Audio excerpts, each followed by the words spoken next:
Hello, everyone. Welcome out to Blue Springs High School here in Blue Springs, Missouri for today's Missouri Showcase Game of the Week with the Lee Summit West Titans taking on the Blue Springs Wildcats. I think we got a good one here for you. Got a couple young teams working their way through the early part of the season, and so I think we're going to have a nice game. The wind's blowing out here at the ballpark, but other than that, it's a sunny, lovely day. Beats the rain we had all over the weekend, I am sure. So, but I want to take a moment here. Youth Baseball Midwest is produced by Red Earth Productions, LLC, and we do appreciate you folks tuning in to the broadcast. On our production team back there, they're in the trailer today. No windage, sitting there all comfy back there. I love it.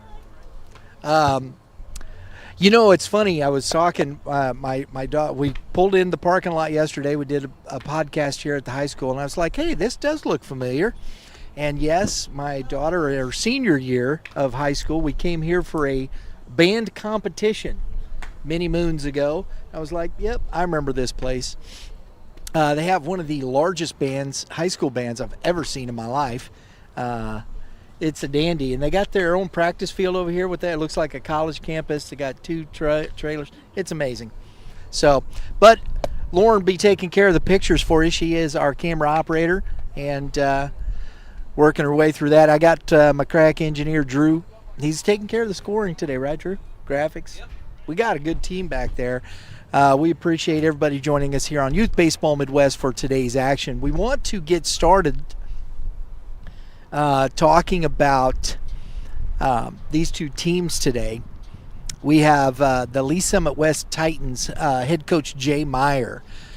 We got a chance to talk with him. First time I've met him, talked with him on the podcast. If you get a chance after the game today, go watch the podcast. We had a great conversation yesterday afternoon with Coach Mc Elligott, Coach Meyer, and Coach Bragg from Liberty High School, talking some baseball here on the west side and their thoughts on a few different topics. So you have to go check that out.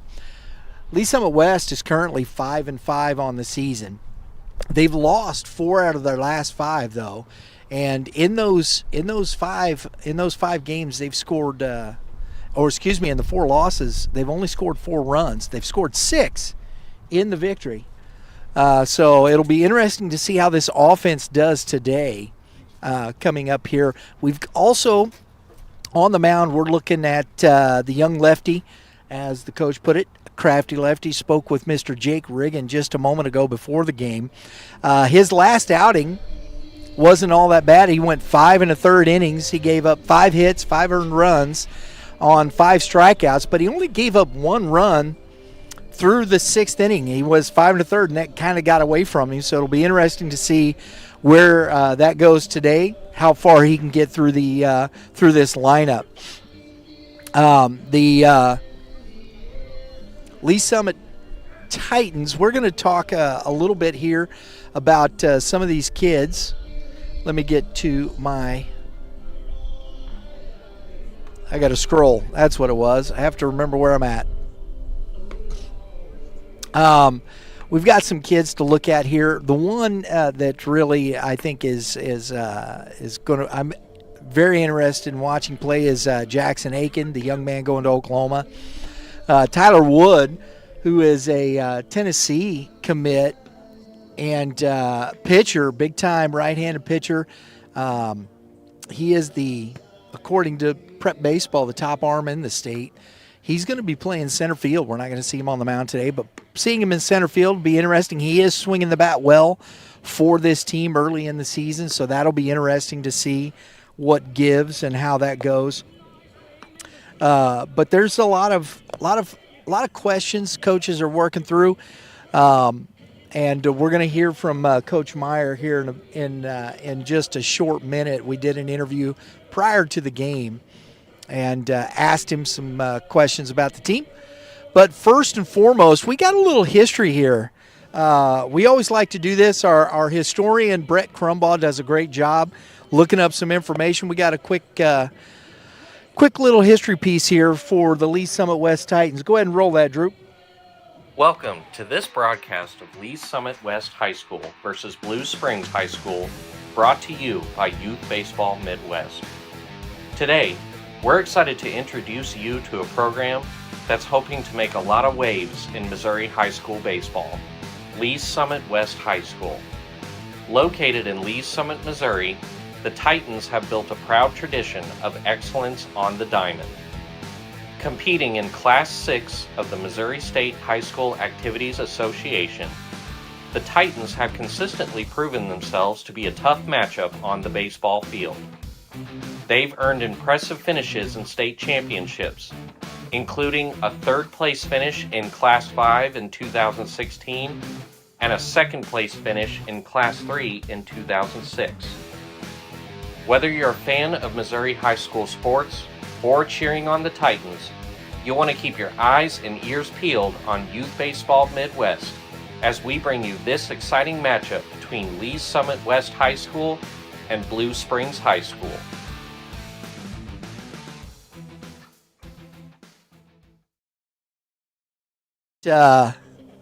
Brett, taking the time. We're going to be doing these throughout the season, so it's a great opportunity to get to a little touch of history about these programs here in the state of Missouri. Facing the Lee Summit West Titans here at the ballpark, we have the Blue Springs Wildcats coming off the 2024 Class 6 state championship last year. It's the first time I got a chance to meet and talk with Coach Mc Elligott. Actually, that's not true, because we did have Coach Ryan Siegel from Liberty North set it up last year. We were here did a podcast, and Coach Mc Elligott was part of that. That was the first time I did get to meet him, but got the chance to talk to him a little bit more and get to know him a little bit more at the state championships. Great run with this squad last year. And as we've talked quite a bit over the last couple of days, it's got a young team. They are currently 3-6-1. They're scoring runs. Their pitching's been pretty good. They're making a few more errors than they need to, and that may seem a little typical of a young baseball team finding their way through it. I think they're going to be okay. They got talent on this squad with some players that we're going to be featuring through the day. Logan Kraft is one. Logan Kraft is a catcher. I always love it when you see a catcher come back, especially off a championship run. This young man was the catcher of the team last year. He's back here handling this young staff, this young team. So it'll be interesting to see how he does. Ethan Melisinas, the junior, third baseman, I mean, he's hitting the ball a ton, 364, 562. His OPS is 926. This young man is he's also, Coach said, a stud on the mound. He's getting it done on the mound and at the plate. So, sometimes wins and losses in a season, it's the same with Lee Summit West. It's small margins and an error here and error there, and all of a sudden the game gets away from you.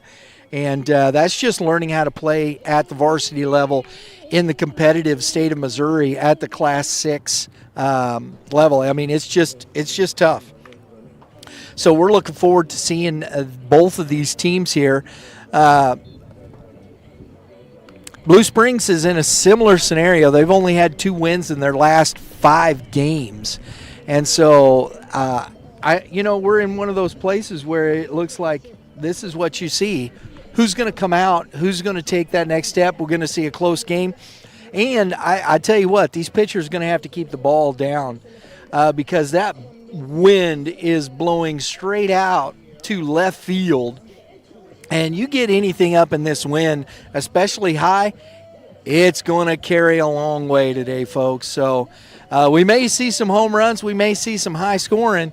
And that's kind of what I'm thinking. You got Jake Riggin out there warming up for the Lee Summit West Titans.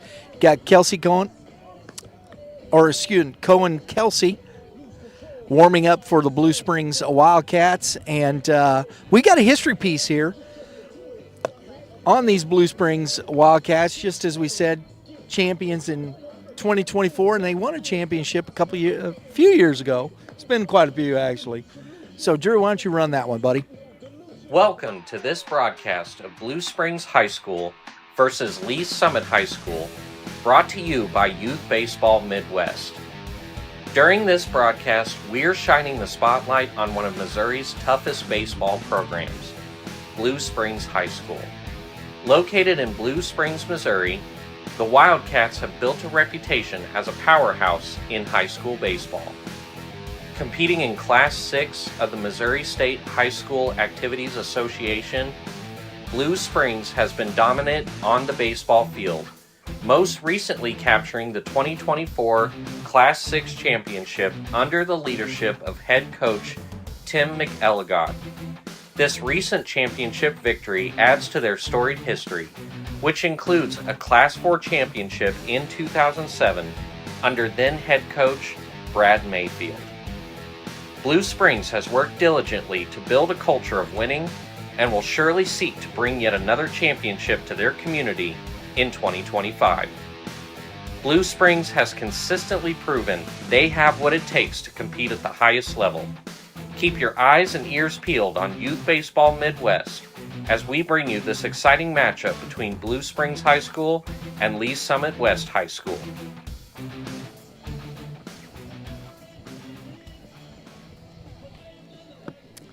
Appreciate it, Brett. Always enjoy these history pieces, and we hope you enjoy them too out there watching our pregame shows. Guys, Blue Springs just finished up their in and out. Lee Summit West on the field taking their in and out. Always like to watch the in and out, see how crisp everything moves, see how a team looks in their opening. It can tell you a lot about how the game is going to go. And so far, everything looks pretty crisp on both sides. So we're going to talk a little bit about some of the upcoming games of the week, or games this week. Not only do we have today's matchup here, our Missouri Showcase game of the week, we got our GAC game of the week tomorrow afternoon. Pregame starts at 3:45. We'll be at Fort Zumwalt West. The Jaguars will be taking on number 1 Francis Howell Vikings. Now, when I say number 1, I think a lot of people have Francis Howell ranked number 1 in the state here. But, when I say number 1, I'm using the Youth Baseball Midwest rankings. We have ours. They're posted on our website, youthbaseballmidwest.com. You can go check out our rankings. But Fort Zumwalt West, we have at number 4. So we got a top 5 matchup tomorrow. And that's pretty consensus from what I've seen from the coaches' polls as well. So this is going to be a big-time matchup tomorrow.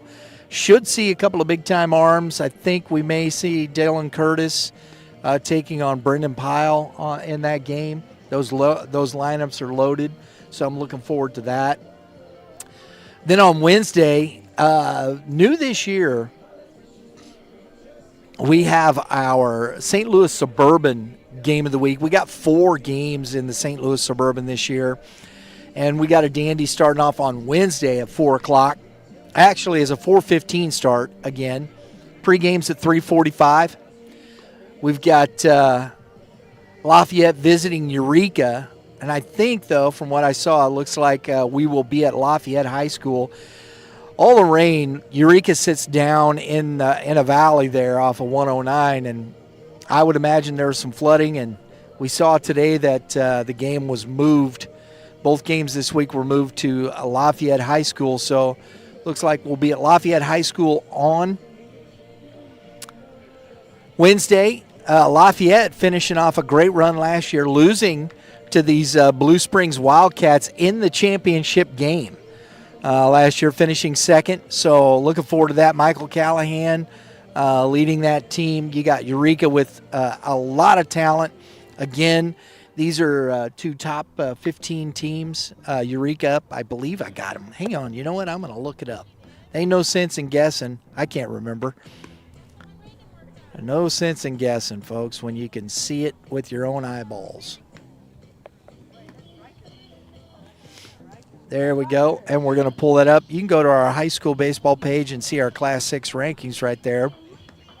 And, yes, on Wednesday we've got the number 6 Eureka Wildcats head coach Ken Draghi taking on the number 12 Lafayette Lancers head coach Cole DuPont.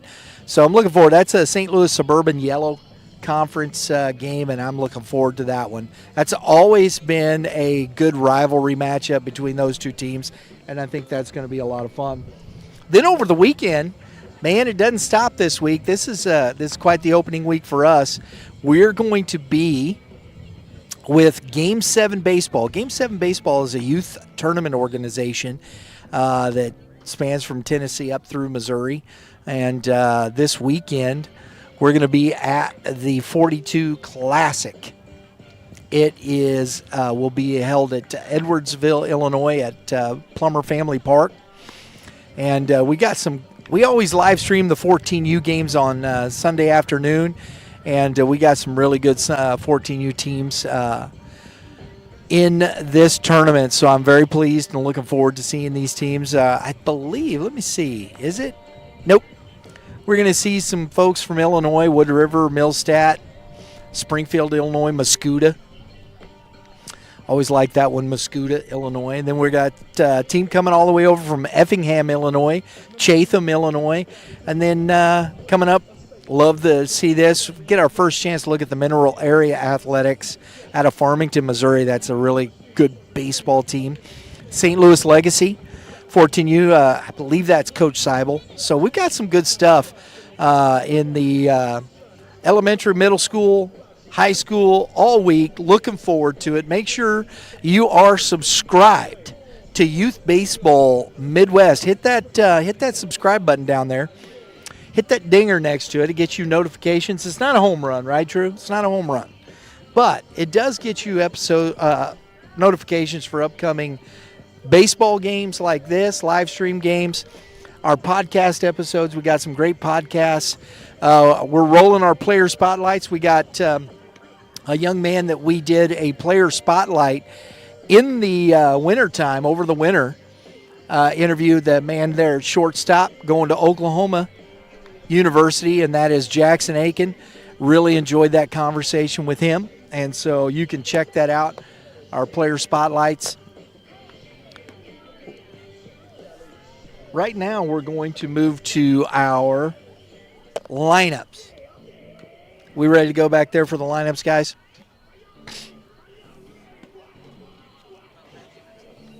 Oh, I forgot. My fault. Pre-game interviews. We're going to start with our visiting Lee Summit West Titans coach, Jay Meyer. Go ahead and roll that, Drew. My bad. I'm here with the head coach of the Lee Summit West Titans, Jay Meyer. Coach, thanks for taking the time. Hey, thanks for having us. Really appreciate you doing this. Absolutely. Want to ask, early in the season, right? You guys are 5-5. Yep.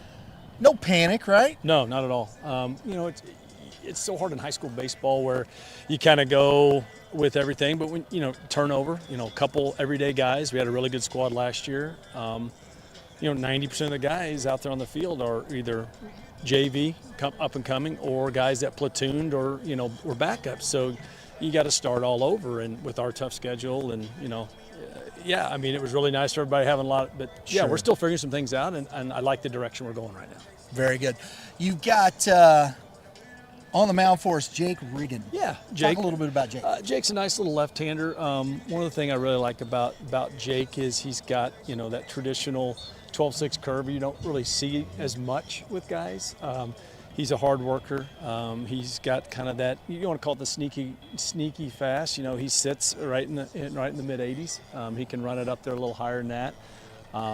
He's had a couple really good outings last couple weeks. He had a tough one that didn't get rewarded when we Truman played very, very well that day against us, but Jake threw solid, and we didn't reward him with playing well behind him, but I mean, it was a really good outing for him, even though you see the L in that. But I was really pleased with his outing, and I was really looking forward to getting him back on the mound. We got several guys probably, if our game plan is use several guys today. I've got a lot of really good pitchers. I got to get them out there and start running them through some outings, and I mean, even though we're playing 3 or 4 times a week, I look back and like, man, this guy hasn't been on the mound in 6 days, and 5 days. Got to get some yeah, reps. exactly. Huh? Yeah, they really do. Especially in this conference and with the schedules we play. I mean, we got to get them out there seeing live batters as much as possible. Offensively, the last 4 games, last 5 games, you kind of struggled putting up some runs. Yeah. What do you see from your offense? How are you guys looking to overcome that? We came out of the, double barrels there.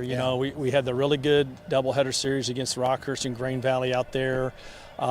Saw some very surprising potential power, some gap-to-gap multi-hit from everybody, from 1 through 9.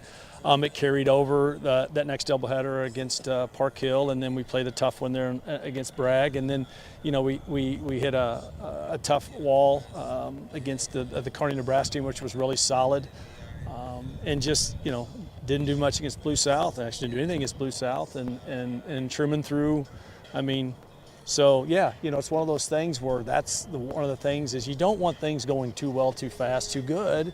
And it's a humbling. Baseball is a very humbling sport. One day you can be on your game, next day you couldn't play dead, And the nice thing, we get to play multiple times. You don't have to wait once a week like in football or things. And they've got to understand that this game is set up to let us fail in more ways than one. And it's a long season, very long season. So, we're seeing good at bats. The guys are working really hard. They're an easy group to coach. They're learning. They're responding well. We made a lot of movements. But, I like the direction we're going. Win-loss record's not as big a factor, although we want to win. Everybody wants to win. Sure. It keeps up the confidence, keeps everybody rolling.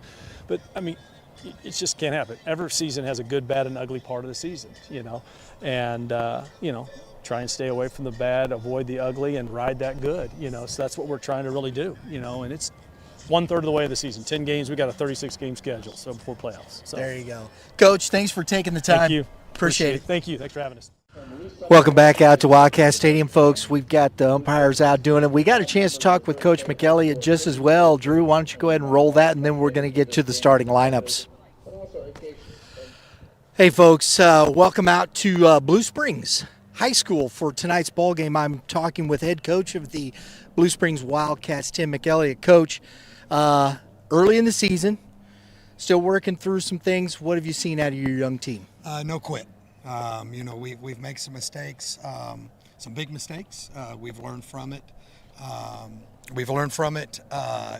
That's a testament to these kids. They keep working.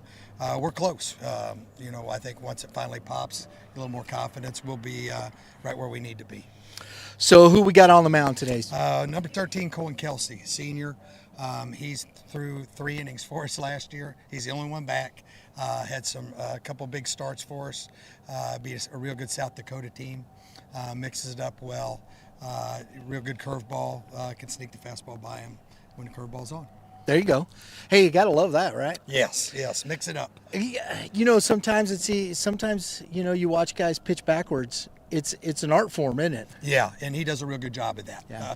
We don't have the 90-plus guys anymore. Right. So they have to actually pitch and think, and Logan Kraft does a great job behind the plate, calling the game, keeping everybody in the same tune, and if those two are dancing, I like our chances. Very good. Offensively, you've scored runs. Who are the guys in the lineup that have really been showing you something this year? Barrett Jones by far. Barrett's been a 3-year guy for us. He's bought his time, got 20, 30 at-bats last year, and he's making the most of this. I think he's batting over 500 right now out of the cleanup spot. Has had big hits in every game for us. Carson Bushman is another one, our leadoff hitter. He was our right fielder last year. He's batting, I think, right around 300 right now. He sets the table for us. Brad Newton behind him. Brad's a guy that gets on base. A lot of things can happen. And Logan Kraft is another one. Logan is, that all-state catcher. Handled the staff last year well. He's battled some injuries with the hamstring. He's starting to fight.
All right, guys, we got lineups for you here today, and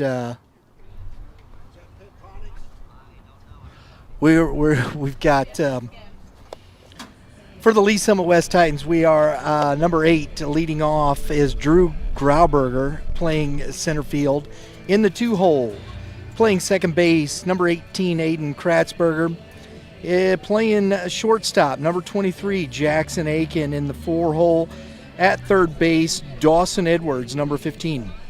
In center field is number 11, Tyler Wood. And in the 6-hole, yes, behind the plate, number 13, Caden Paulo.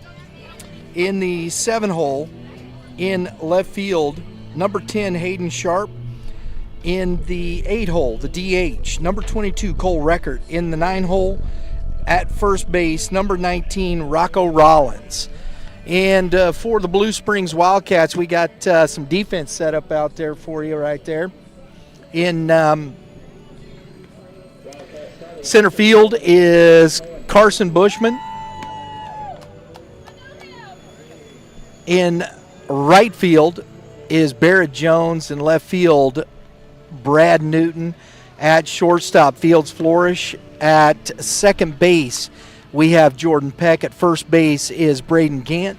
At third base is Jackson Trueblood. And behind the plate, the senior, Logan Kraft.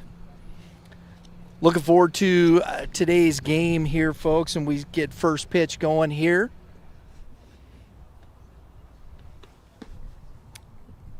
Couple of lefties coming up here. I like that. Lefty matchups. Going to have to keep the ball low. We're going to see this right off the bat. Music's down. Blues had one more warm-up pitch, and we're going to be ready to go with Drew Grauberger leading off.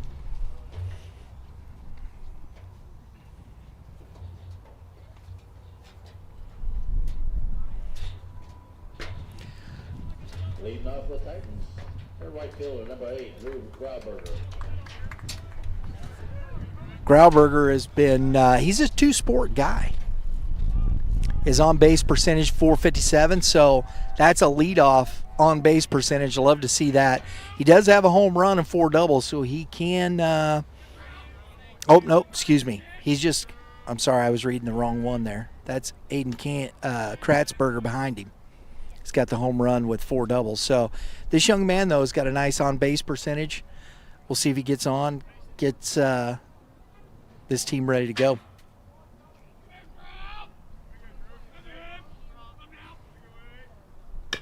Ground ball bounce. It's at turf hop. That's going to be a tough play, and it's not going to be in time.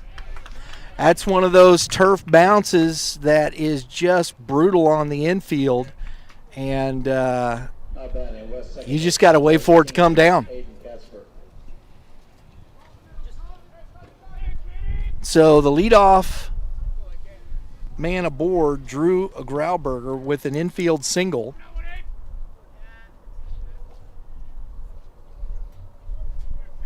Brings up Aiden Katzberg, as we said, the second baseman, and he squares the bunt, takes the ball high. Hitting .326 on his way to St. Charles Community College over in our neck of the woods.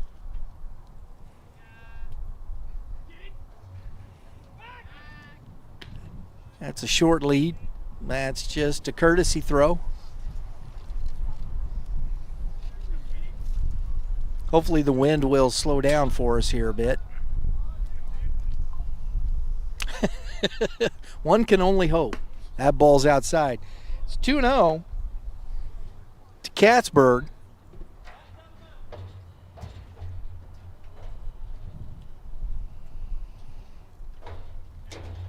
Getting the signs from Coach Meyer. A little bigger lead over there. And he goes, and the throw down is not in time. He had a great jump on the lefty. Kraft really didn't have a chance because he was long gone. 2 balls and a strike, and the stolen base for Grauberger.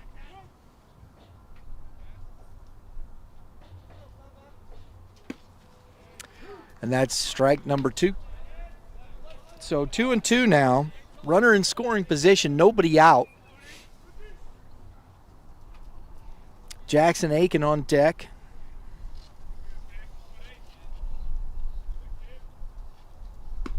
Misses with the curveball. Just didn't quite get that. 3-2. So some early trouble for Kelsey.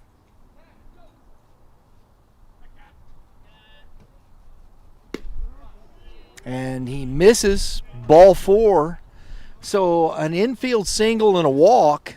2 on, and up comes Jackson Aiken. Number 23, Jackson Aiken. Not the guy you want to pitch to, I think, right here. Early in this game, he can make this a 3-1, 3-0 ball game pretty quick.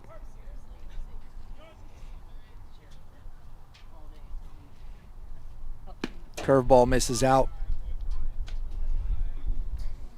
Dawson Edwards on deck. 4 home runs on the young season for Aiken.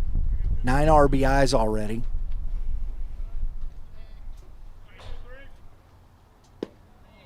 That misses low. 2-0.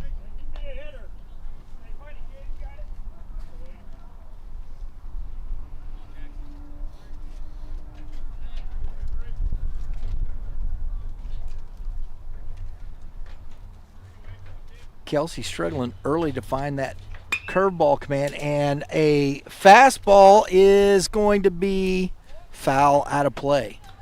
I think it had the distance.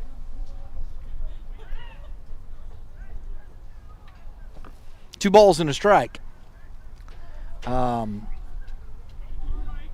He just couldn't keep that fair. Just got out in front of it a little bit. Kelsey's glad to have another pitch here.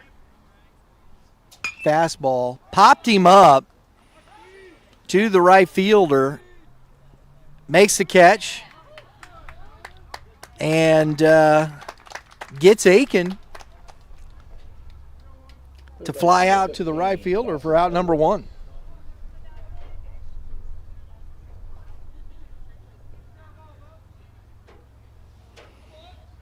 So 1 out. Dawson Edwards now. 2 on still.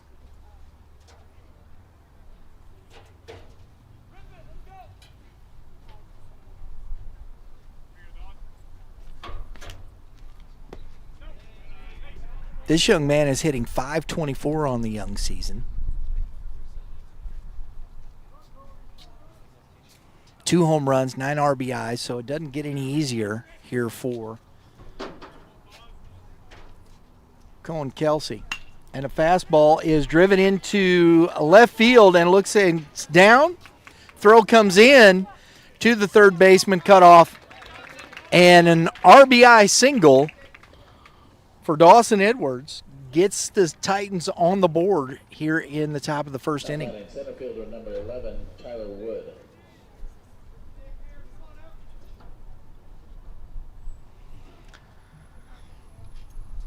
Katzberg moves to second base, so 1 out, brings up Tyler Wood, the center fielder. Curveball, fouls it straight back.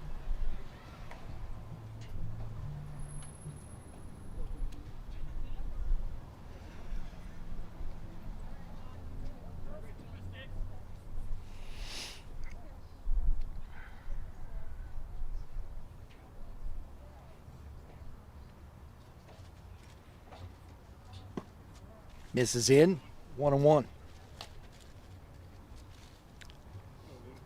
See, interesting what Coach puts on here. Tyler Wood is one of the best pitchers in the state, headed to Tennessee, playing center field today. Been hitting the ball very well. 4-year starter. He's up 2-1.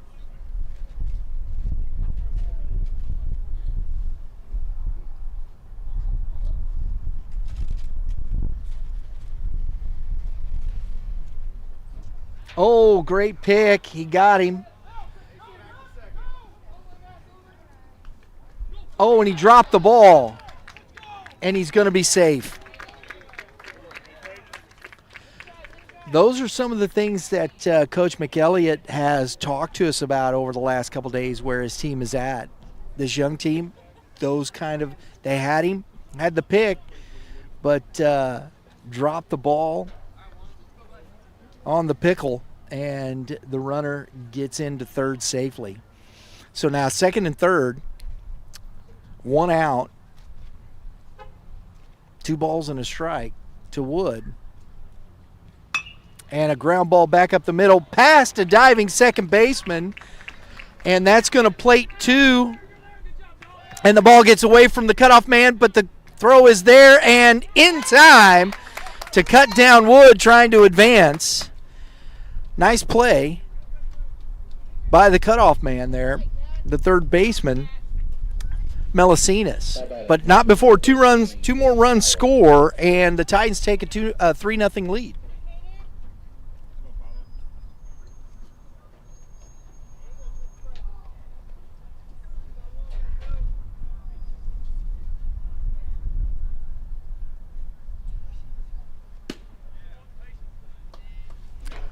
Ball 1 to Caden Paulo, the catcher, number 13, from the left side.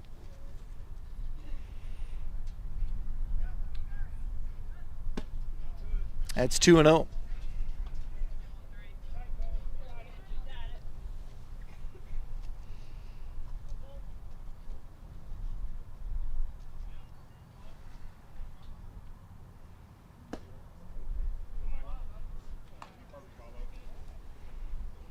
So 3-0 here to the catcher after they got the out there, cleared the bases. Hayden Sharp on deck. Don't want to put this guy on here. That's a fastball. 3 balls and a strike.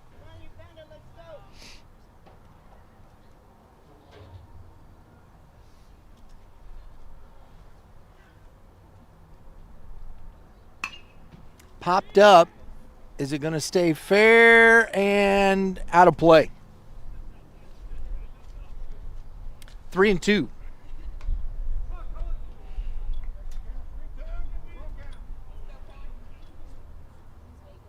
That wind blowing that way, folks. I know. The right side of my face is going to be wind chapped by the end of this game. It's true. True story.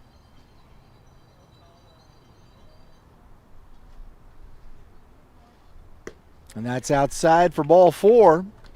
So another base runner here in the top of the first inning.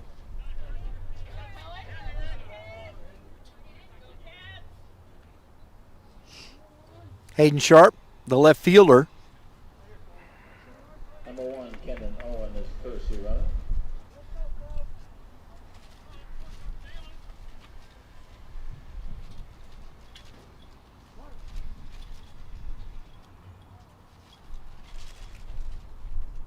Runners, a line drive right at the shortstop. I thought it one hop, but evidently Blue said it too. Caught it on the line drive. And out number 3. That's a nice play by the shortstop, Flourish, over there.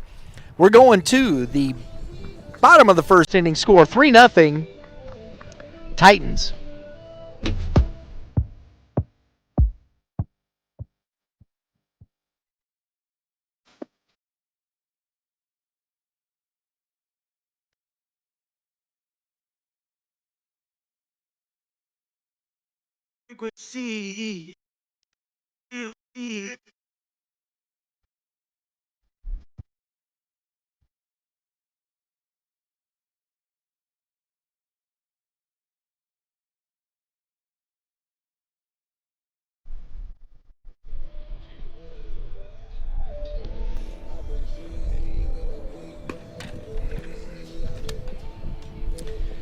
Lineup for these Blue Springs Wildcats, leading off, center fielder number 2, Carson Bushman, in the 2-hole.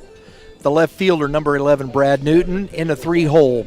First baseman, Braden Grant, in the 4-hole.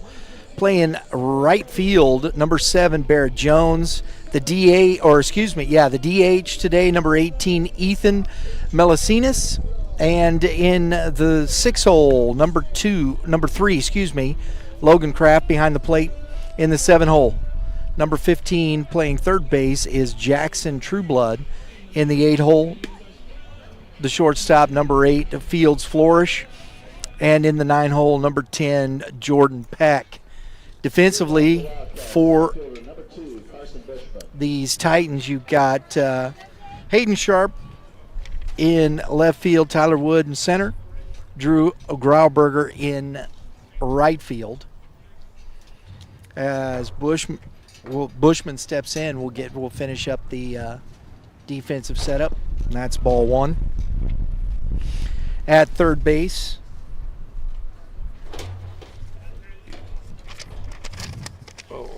my stuff's blown everywhere. That's ball 2. Third base, you have Dawson Edwards. At shortstop, Jackson Aiken. Aiden Katzberg at second. Rocco Rollins at first. Caden Paulo behind the plate. And we're off and rolling here in the bottom of the first inning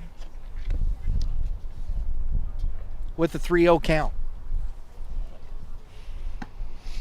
And that's 4 straight balls to put Bushman on base.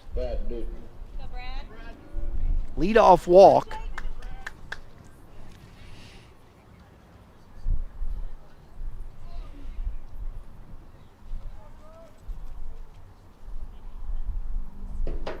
Brad Newton at the plate. Takes ball 1.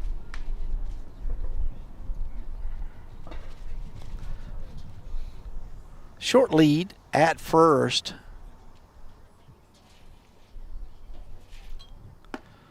No go. Newton is a senior, hitting .269 on the young season, an OPS of .864. 7 base on balls. A plus defender. He's headed to Concordia University in Nebraska after he's finished here. Takes a strike. 2 balls and a strike to Newton.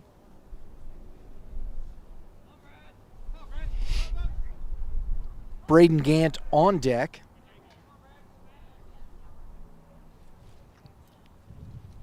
And a throw over. He's in easily.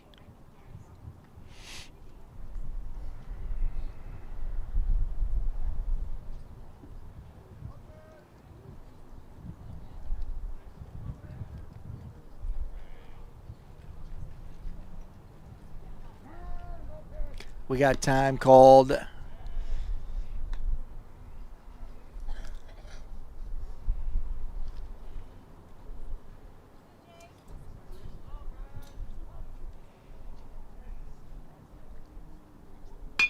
Line back off the glove of the pitcher, Jake Riggin. That ball was headed back up the middle. Batting Cats first baseman, number 1, Braden Gant. That's an infield single. So much like the first inning for Lee Summit West, these Wildcats have a runner on with the base on balls and an infield single. Brings up Braden Gant.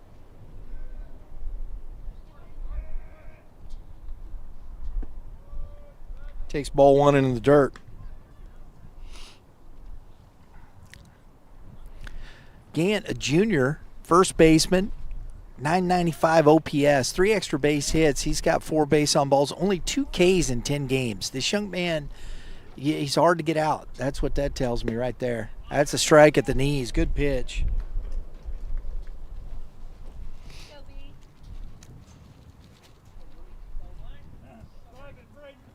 He was a JV third baseman last year. First year on the varsity squad. Turning in a pretty good performance here. .360 on the young season. Pitches outside. 2 balls and a strike.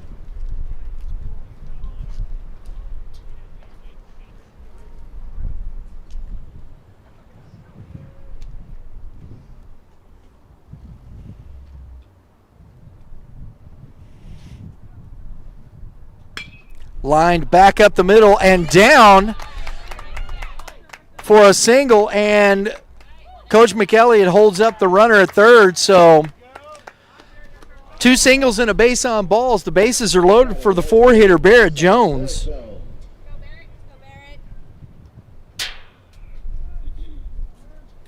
Barrett Jones is the guy right here, 455, folks. He is hitting .571 with runners in scoring position, so it's definitely not the guy you want to see right here. And a little trot out to the mound by the coaching staff.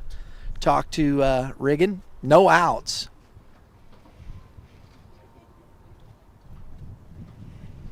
Want to thank Coach Mc Elligott and the Blue Springs Wildcats for having us out here this afternoon. We appreciate coming out and live streaming some baseball in the state of Missouri. This is our second year doing this over here on this side. Last year we were at Liberty North with Staley and that, and now we got Lee Summit West today. Blue Springs Wildcats love being on this side of the state, seeing baseball being played out on a beautiful day. Sun is shining, wind is blowing, and it's blowing out. Ball is up.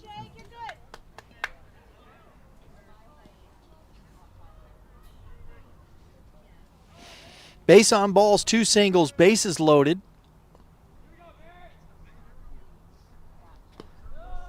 Nice job by the catcher. 2-0. Both pitchers starting off with traffic on the bases.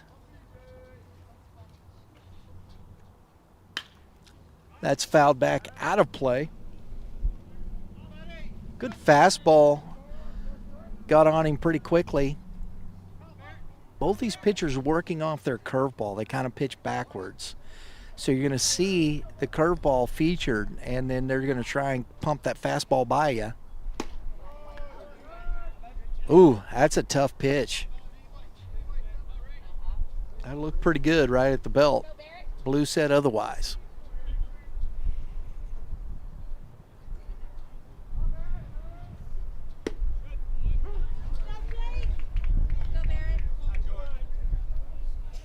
Three balls, 2 strikes. Bases full of Wildcats.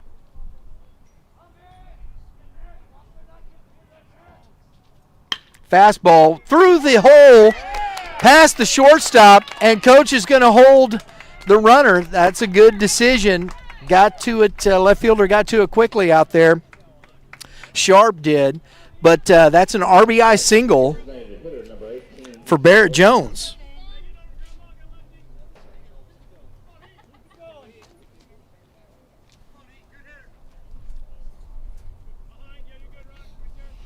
Ethan Melisinas, the DH from the left side at the plate.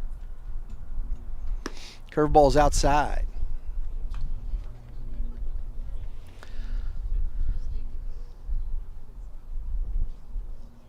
Struggles early. Both pitchers having trouble finding the strike zone with their off-speed pitch. Good fastball, 1-1. Let's put them behind in a lot of counts.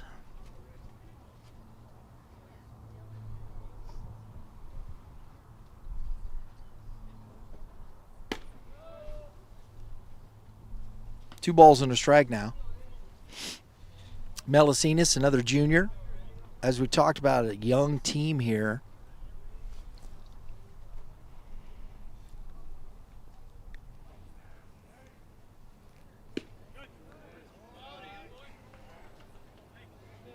Three balls and a strike. Melisinas in 4 games as a hitter has got a stolen base, 5 base on balls. He's only struck out twice. He's hitting his OPS is .926 on the year. And he little flare foul and is going to get down and bounce out of play. 3 balls and 2 strikes.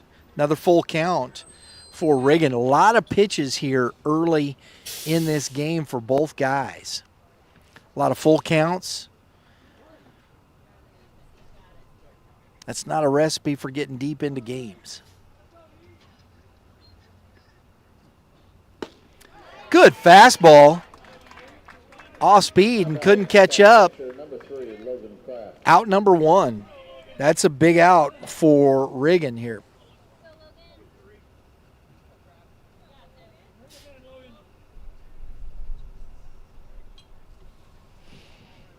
Logan Kraft, the senior catcher, coming back off the hamstring injury, starting to find his swing, Coach said, as we heard early in the interview, in the pregame interview.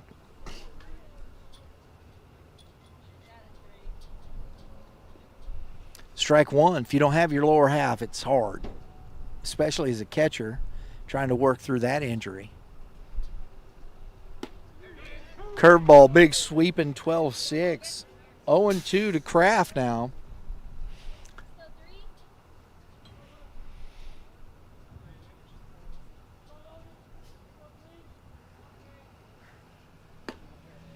Stayed up.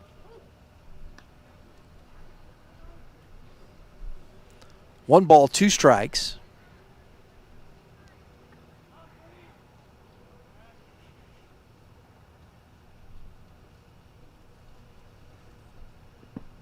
And that's a great job by Paulo behind the plate, keeping that ball in front, saving a run there for his young pitcher.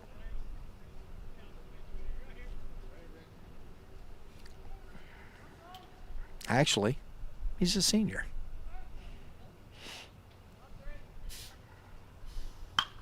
That ball's lifted in deep, and it's heck of a catch on the run. It's going to score a run, but a nice catch out there by Grauberger. 2 outs, but the job done by Logan Kraft getting the run in. It's a 3-2 ball game, sac fly.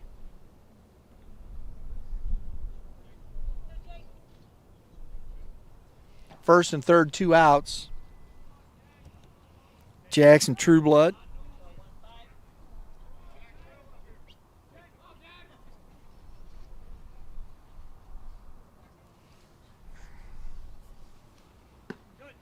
Misses in. Ball one. Runner 9 feet away, or 90 feet away. Could still, a little tenuous. You get that wild pitch. Try and scratch that run, get it tied here best you can.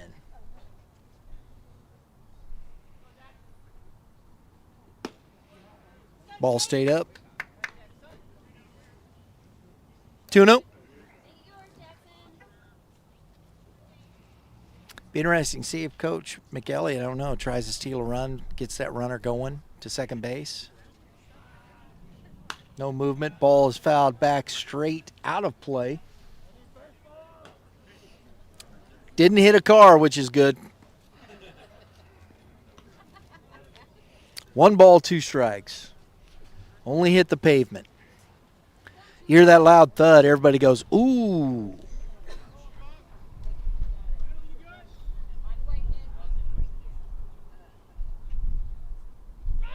Runner goes, the throw through, and he is out.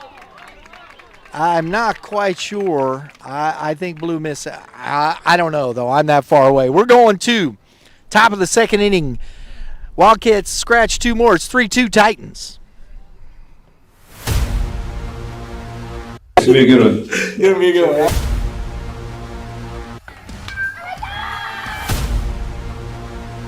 Definitely a different type of process. Cut down or freeze up.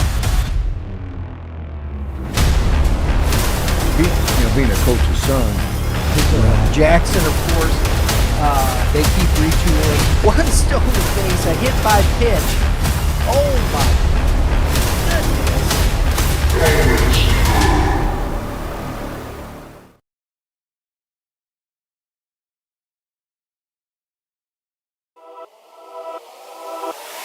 You got goals for this year?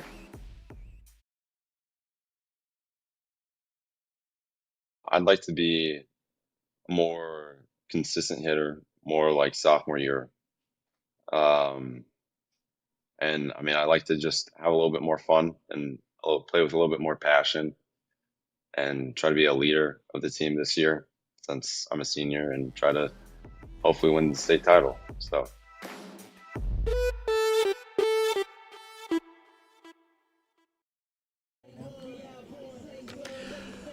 Folks, we always like to spotlight players, and we're going to be doing that a little bit more through this season. Jackson Aiken is one of those players that we want to spotlight today. This young man is a tremendous athlete, tremendous person. We did a play. You saw a little bit of the clip there of our player spotlight with Jackson Aiken. That ball is fouled back at a play. At the plate is Cole Record, number 22, the DH. He fouls it back. That's strike one. But Jackson Aiken is a young man headed to Oklahoma University, hitting 400, 4 home runs, and that ball is going to be foul. But we had a great conversation. If you get a chance this week, whenever you can, if you're here on the channel, you're watching the game, Youth Baseball Midwest, as we said, we do a lot of player spotlight interviews with these young athletes. And we had a great conversation with Jackson Aiken. Bright young man, got a great future ahead of him. Another one fouled back out of play. And so can't say enough about his leadership for this team. He's moved from third base. He's been a third baseman here for this team. Moved to shortstop. It's not an easy transition, but did it for his senior year. It's outside, ball one. And we look forward to it. So make sure you get a chance, check out the player spotlight with Jackson Aiken.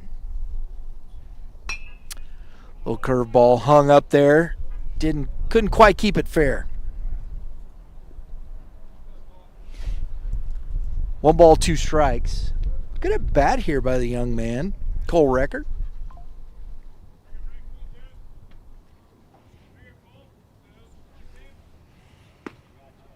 That's strike 3. Got him looking.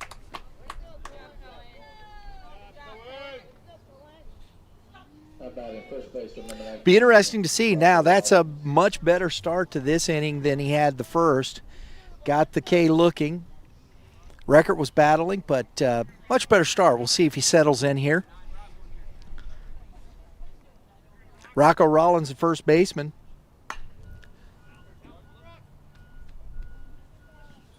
Fouled back, out of play. A lot of foul balls heading out towards the parking lot this afternoon so far. Don't park too close to the stadium.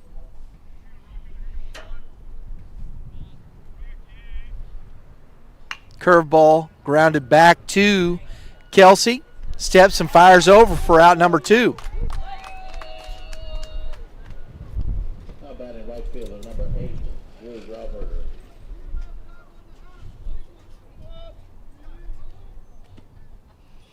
Back to the top of the order, Drew Grauberger, who singled and scored a run and had a stolen base in the top of the first inning.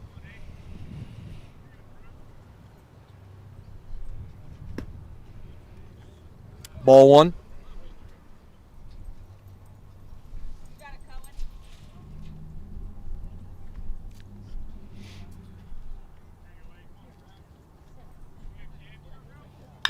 And a grounder to the second baseman on that tough hop. That's that one that just kind of ate him up. He kind of got a little indecision on where to come and get that hop. And I would call, if I was scoring at home, an infield single.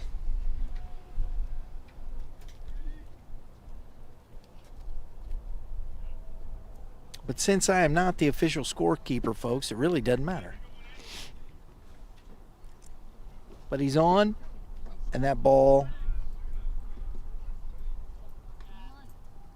is away from crap, but he's quick to it. Ball 1 to the number 2 hitter, Aiden Katzberg, who also walked and scored a run in the first inning.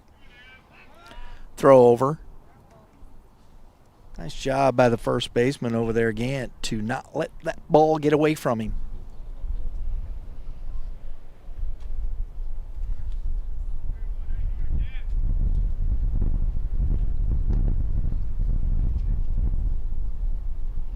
2-0.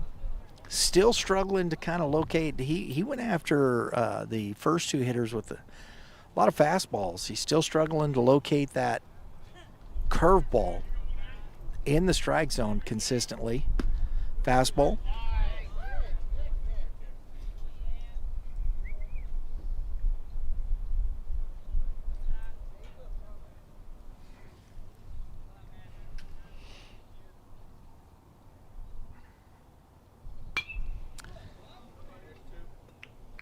Foul back out of play. There's a car.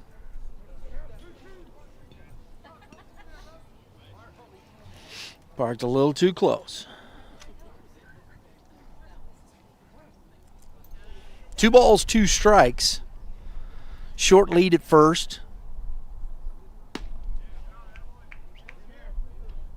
Another full count here at the top of this order.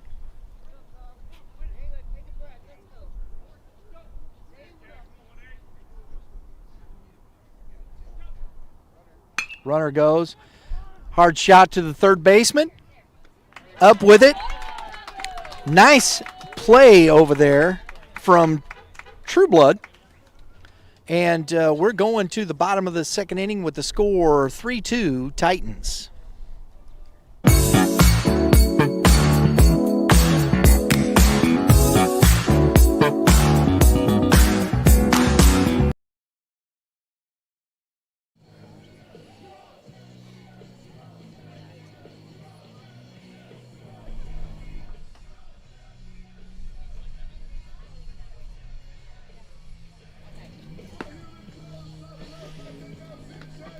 Folks, we appreciate you joining in. As we've said,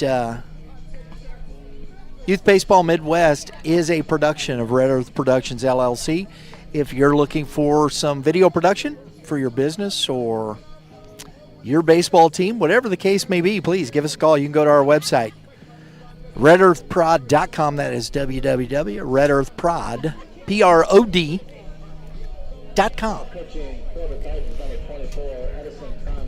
We got another player spotlight here for you in Cohen Kelsey, the pitcher here today for this Blue Springs Wildcats team. Kelsey, left-handed pitcher. He's a senior.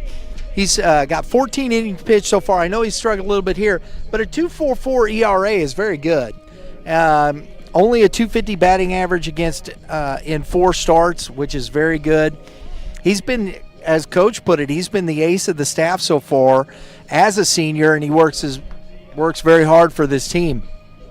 Setting a good example for the young guys. He's headed to Graceland University in Iowa when he's done here with the Blue Springs Wildcats. So, little shout out to Cohen Kelsey, another player spotlight presented by Youth Baseball Midwest. All right. So, Trueblood, he was at bat when the runner was thrown out, and he takes a strike.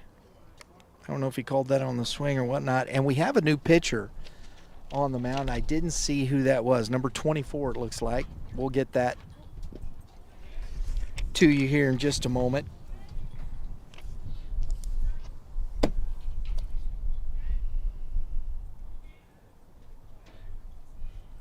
One and one. Fastball grounded past the third baseman and the shortstop through the hole, and Trueblood's on with a leadoff single here in the bottom of the second inning. Shortstop, number 8,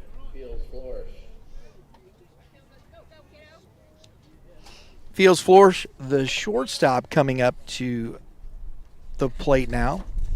Number 24 is Conlon Edison, junior, 6'5", 210. He is a big kid.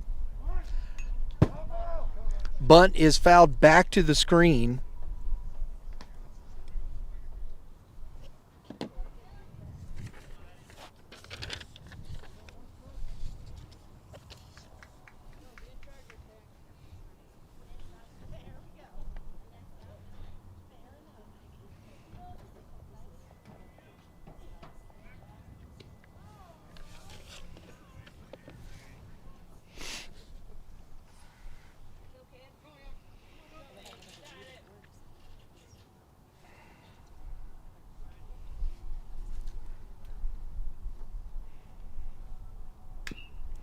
Swing fouled back. Quickly 0-2.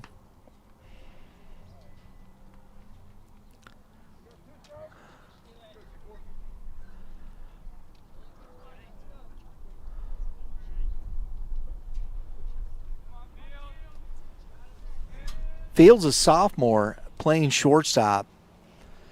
That's a big spot for a sophomore, folks. So you kind of see what kind of athlete he is and what Coach Mc Elligott thinks of him. It's sophomore playing shortstop on Class 6 team. Got to have a lot of confidence in this young man. Ball is popped into shallow right field, and under it is Grauberger for out number 1. Blue Springs, second baseman, number 10, Jordan Peck.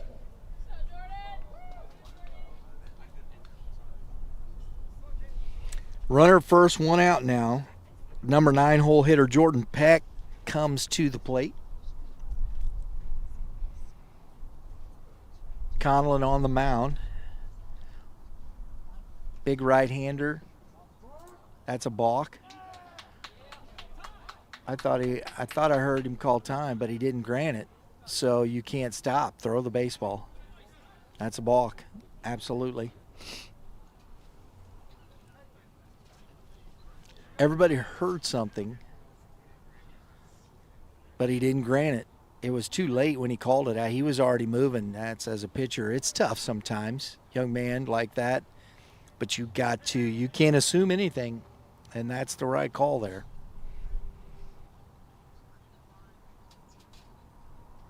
That ball's in the dirt. Nice job back there by Paulo, blocking that, keeping it in front.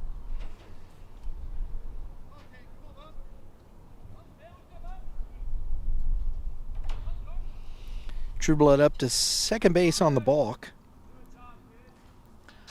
1 ball, no strikes. To Jordan Peck, fastball. 1 ball, 1 strike.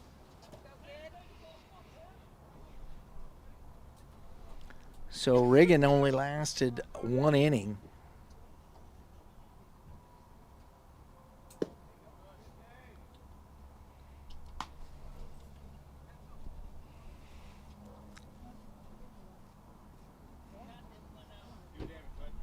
Before Coach Meyer went to his bullpen. Edison Conlon, definitely a hard thrower. Fastball by Peck on a big swing, 2-2. Fastball looks like it's got a little run on the inside, on the right-handed batters, excuse me.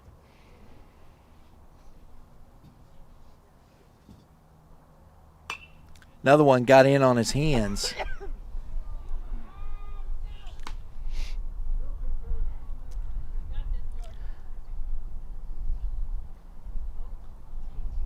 It's a solid fastball, and then it's got run in on that right-hander. That's going to be tough.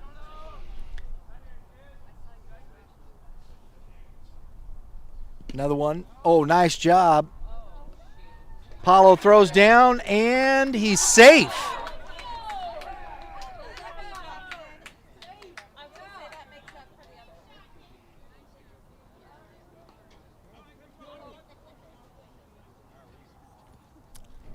So the safe call on the throwdown.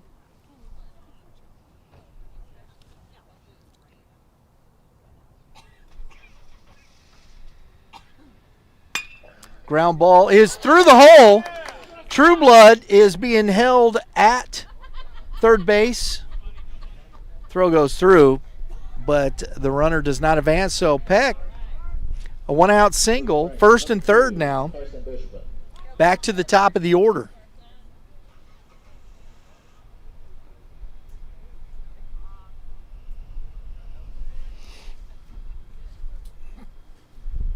Carson Bushman walked his first at bat, scored the first run of the game for the Wildcats.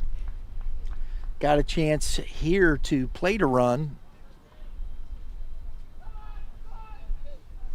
Big spot. And that's a strike.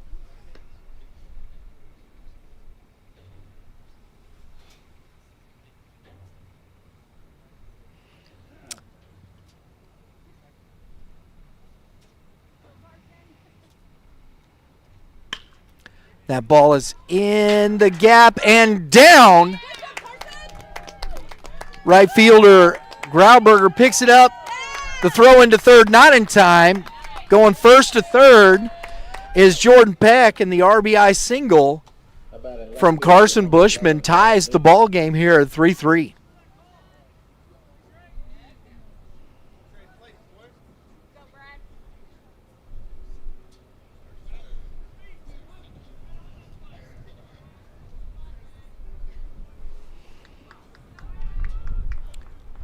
Now Brad Newton back at the plate, singled, scored a run, his first at bat. So right now, difference in pitcher. Started with the lefty, Riggin. Scored 2 runs. Edison Conlon, the big right-hander, throwing hard, comes out, and they've scored a run here and threatening to do more.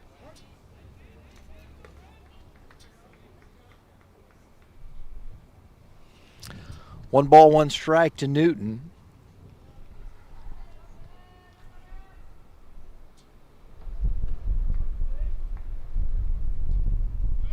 Runner goes, throw is down. Aiken cuts it off, throws home, and he's out at the plate. We got time.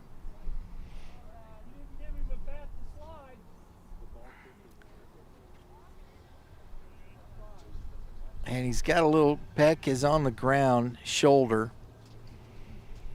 Seems like he's going to be okay. All right. So Paulo tags him out. Coach is kind of inquiring a little bit there. That's a tough play at home, but looked like everything was square.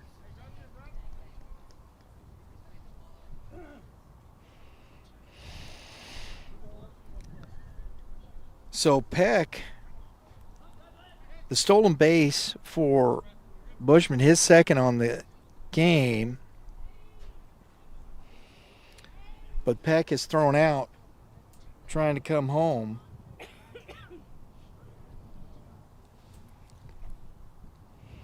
Newton now takes ball 3. 3-1 count. Braden Gann on deck. Now it's 2 outs. Runner in scoring position. Lined, one hopped by Aiken. And the throw over ends the inning. But not before Blue Springs gets another run, ties the game. We're going top of the third inning, score 3-3.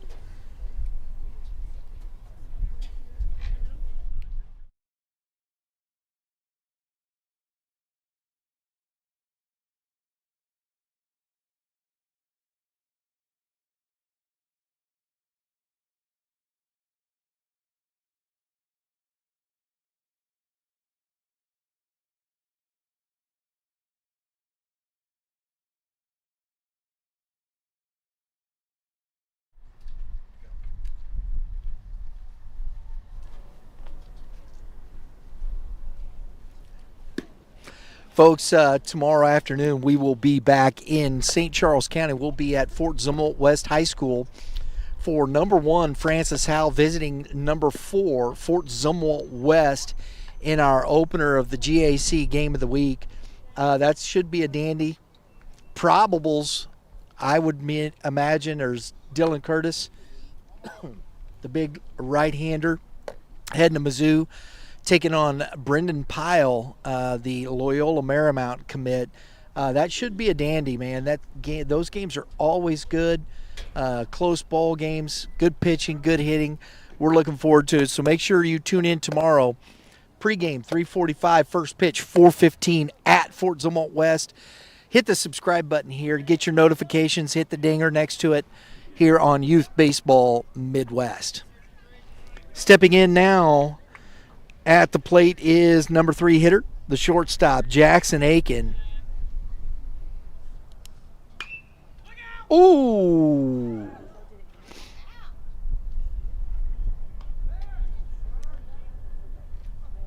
That's plate number 23. Yeah, that. Jackson Atkins. I think it got him in the fleshy part, folks, which is good. You don't see that much. It's usually the other side. He pulled that one foul. Kelsey back out for his third inning of work. Takes, throws the ball up high. 1-1.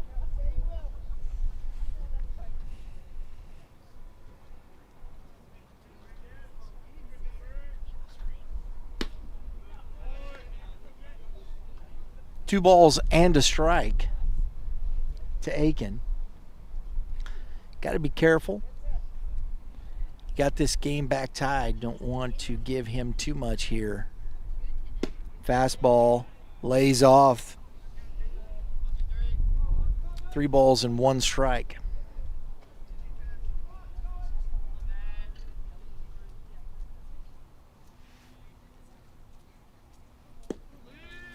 Misses low. So Aiken with the walk brings up Dawson Edwards. Titans third baseman. number They are 15, pitching Dawson Edwards. Aiken very careful here in this game. You can tell. But this is a tough 3 batters here to face in this lineup with Aiken, Edwards, and Wood on deck. And Aiken goes right off the bat. Good throw by Kraft, and he is out.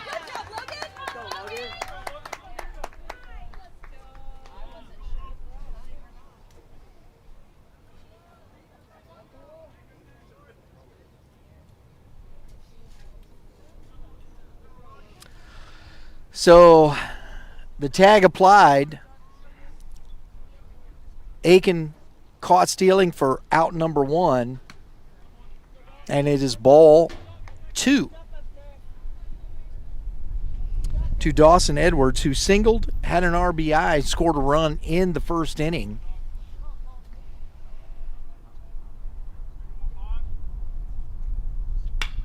Lined at the shortstop, 1 hop coming up. Nice job by Fields over there. The sophomore looks really sure of himself on defense. That's a nice play. He's made a couple of nice plays over there.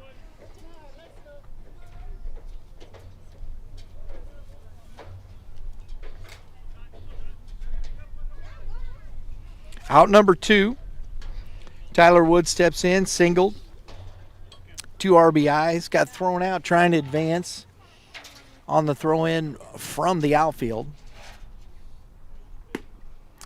Takes a strike on the outside corner of the plate.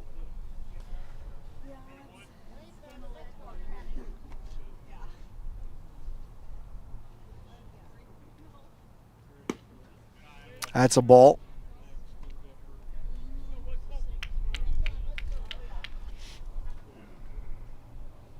One ball, 1 strike.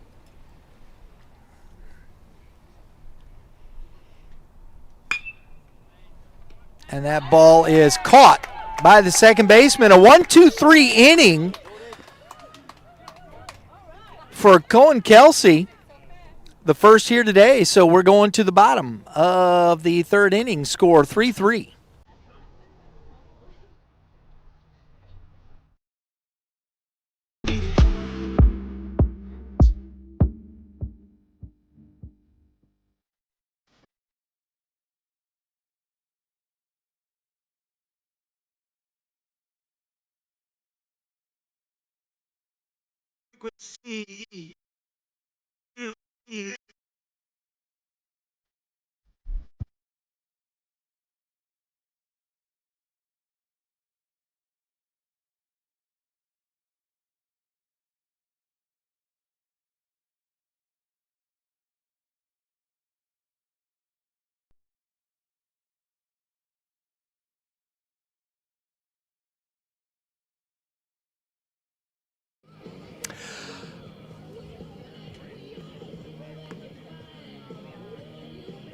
Folks, we've got Youth Baseball Midwest will be also at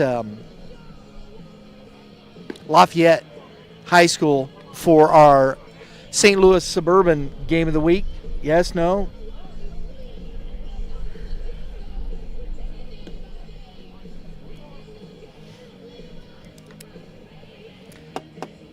We hope you join us for that ball game. That one will be a 4:15 start, 3:45 for the pregame show. Our St. Louis Suburban Game of the Week brought to you by LPA, Legacy Performance Academy. We're looking forward to that one. Number 1, Braden Gant. Braden Gant coming on.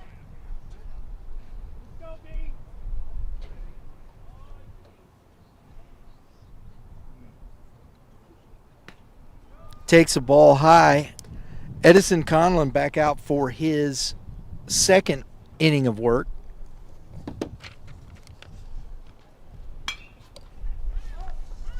Flown into center field. Under it. Making the catch is Tyler Wood for out number 1. Number 7, Barrett Jones.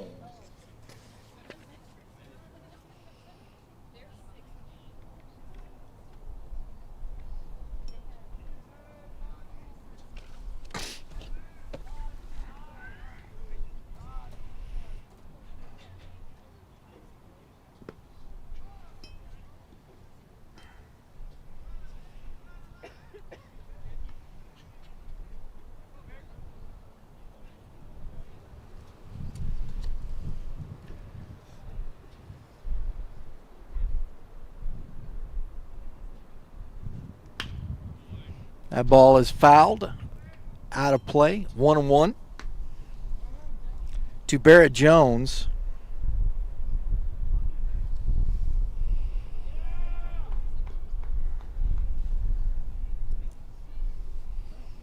Right fielder, he singled. Had an RBI. Was caught stealing for the third out of the first inning. 2-1 now.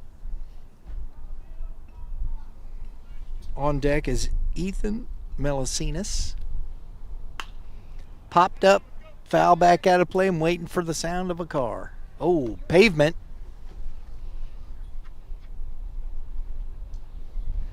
Two balls and 2 strikes.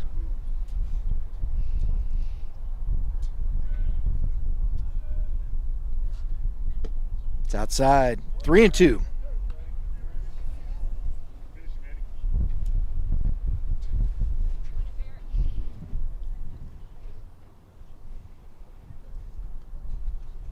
Ooh, woo-hoo-hoo. That's one of those, that's a little chin music right there. How about a number 18? Ball 4. Melisinas. So a 1-out base runner on a base on balls. Brings up Melisinas, who struck out his first at bat.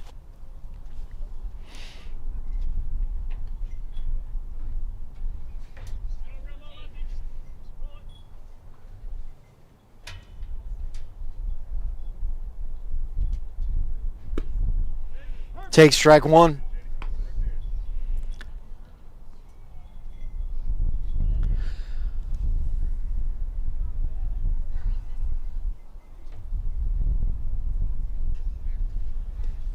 Throw over. He's safe.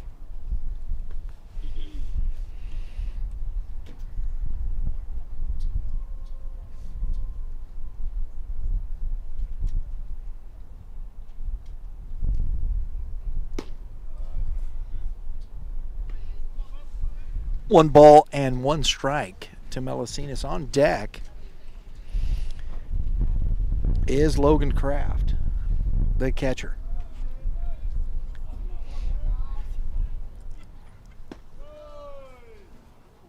That ball was upstairs, 2-1. Melisinas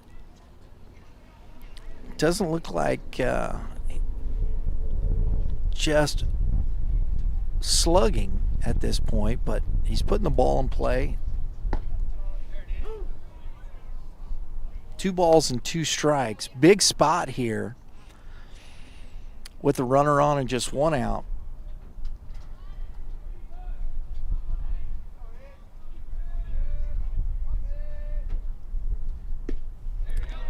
That is a big strikeout Blue Springs. for Conlon. Crap. And the second strikeout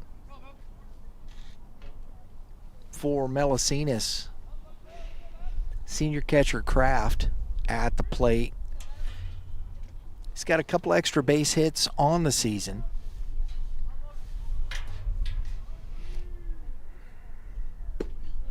Good curveball right off the get. Strike one.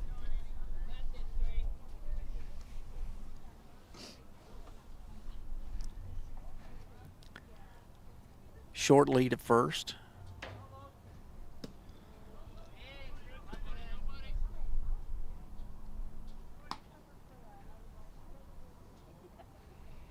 Ball didn't get far enough away for any kind of attempt.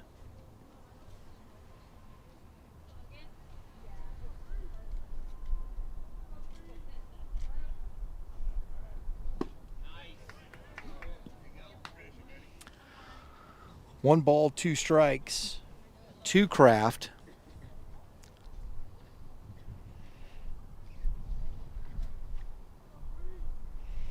Settled in here in this game. Curveball misses outside.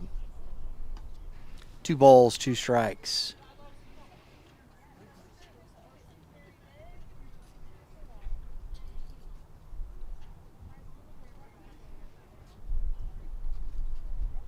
Oh! And with a 2-2 count, the fastball runs in too much and plunks Kraft. Blue Springs third baseman, number 15, Jackson Trueblood.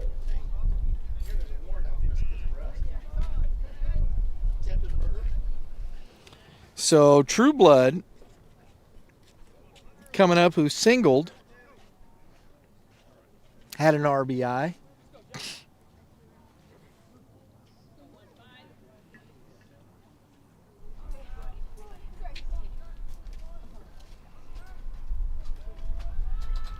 First and second, 2 outs. And that ball is to the fence and bangs way off the center pole there. Little overthrow there by Conlon. Moves the runners up 90 feet with 2 outs. That's a huge, wild pitch there. Gives the Wildcats a little extra space. That's a time call.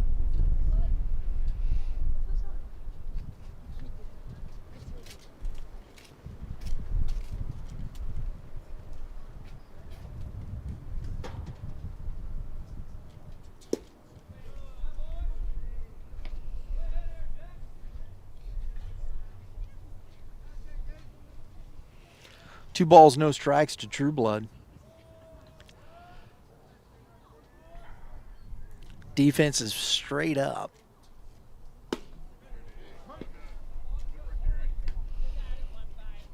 Wow. That's a fastball that just couldn't seem to pull the trigger. Belt high, middle.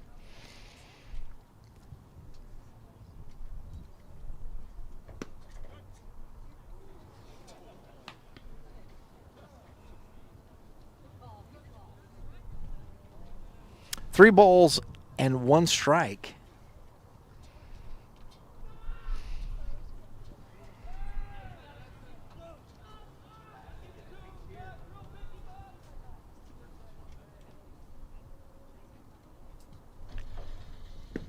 Fastball. Good pitch. 3 balls, 2 strikes. 2 outs, 2 on.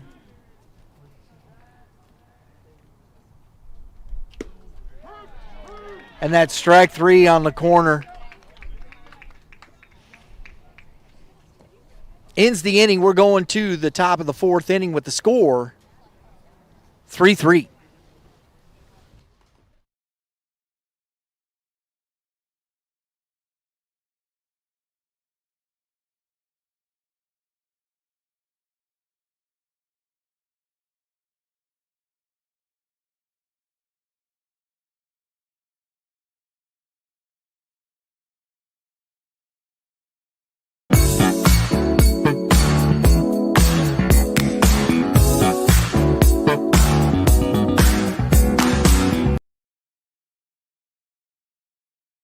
Thank you for tuning in to Youth Baseball Midwest Missouri Showcase Game of the Week. We appreciate it being out here at Wildcat Stadium on this fantastic evening.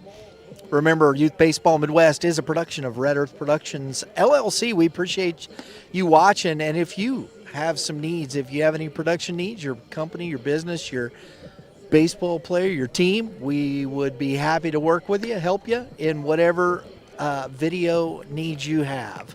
So please check us out online at www.redearthprod, that's PROD.com. Want to feature a young man here on a player spotlight.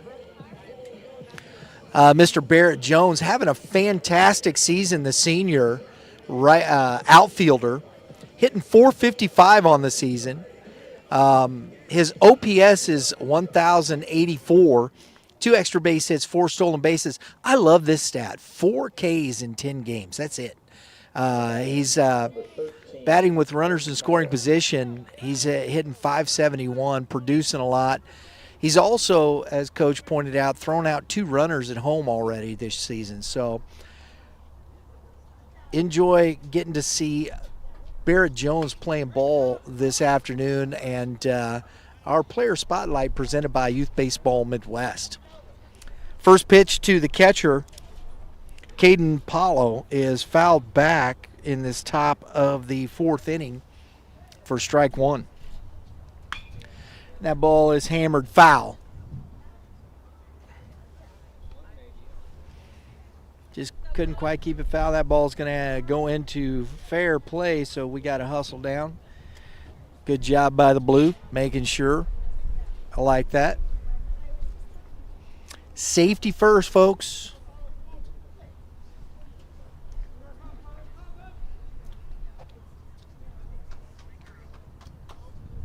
Oh, and 2 to Paulo.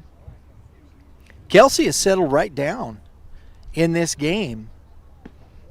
Good curveball. Misses just away. Had his first 1-2-3 in the top of the 3rd inning.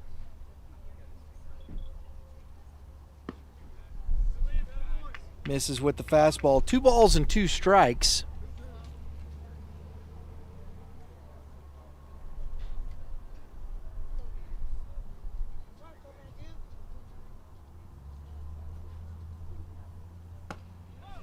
Goes full. So going Kelsey after getting ahead 0-2, picks, misses with the curveballs, and now is in a full count. Fastball. Nice at bat by Caden Paulo to work that full and get back, and got the base on balls here to lead off the top of the 4th inning. We've got the courtesy runner, number 1, Kendon Owen, the junior. Courtesy runner number 1, Kendon Owen.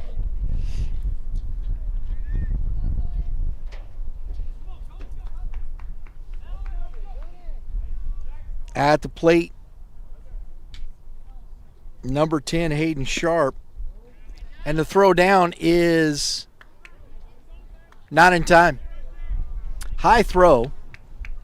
He almost slid right over the base. Well, he did slide right over the base, but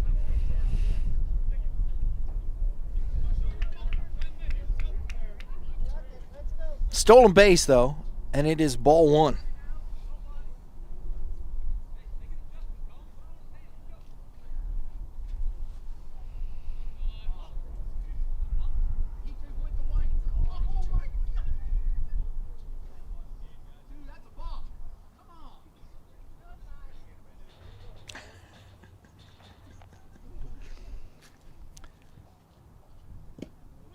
And that is ball 1. Excuse me, ball 2. 2-0 to Hayden Sharp.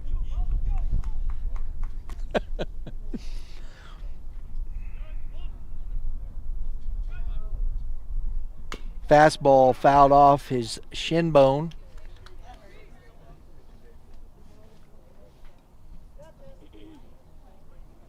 2 balls, 1 strike to Sharp, who lined out to the shortstop his first at bat. That's a balk.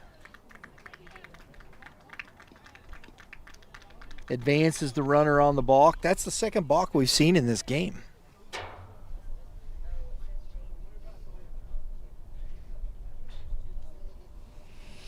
So a base on balls, a stolen base, and a balk, and the runner is 90 feet away with no outs. And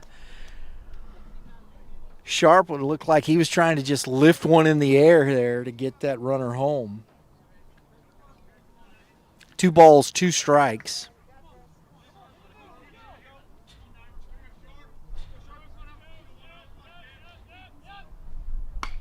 There it is. It's shallow, though. Coming in. I don't think that's deep enough. No. Better part of Valor. Nice play out there by Jones, the right fielder, Bear Jones. Good pitch. Out number 1. Number 22, Cole Rucker. Cole Record, the DH, struck out looking his first at bat. Runner still 90 feet away. Kelsey's going to have to do some good work here to keep that runner there. Still struggling with that curveball, trying to find that strike zone with it.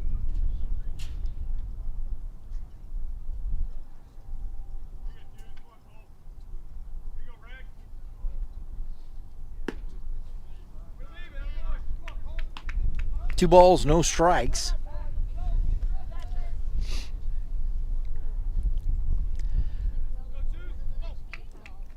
It's not a particularly cold day, but that wind is sharp and your hands are a little stiff. Fastball, hammered, foul. Oh my gosh, just over the line. You could see the rubber pellets kick up. Used to be chalk and dust, but now it's rubber pellets. It's true. 2 balls and 1 strike. Just missed a double down the line.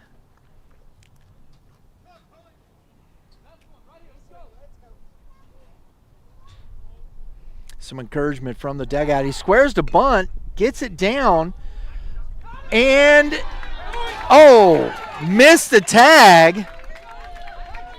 And the runner goes to second. Either way, if he doesn't, even if he did get the tag, he didn't hang on to the ball. You still got to hang on to the ball there. So How about it, number 19? the run scores. Great job by by Coach Meyer on the bunt, getting that down. It worked. The squeeze. Record at second base on the bunt single.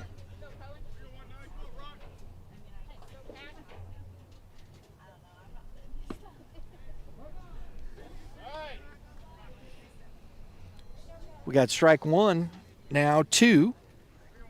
Rocco Rollins. Been an interesting game. We've seen a little bit of everything here.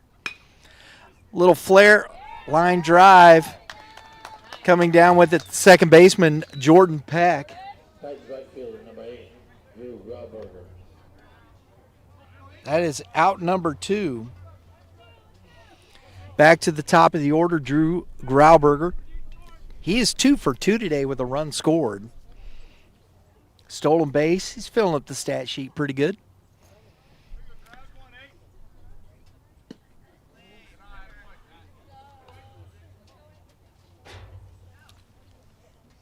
That ball misses low.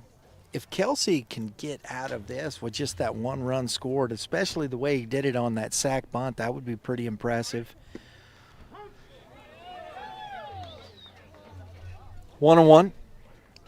Record in scoring position.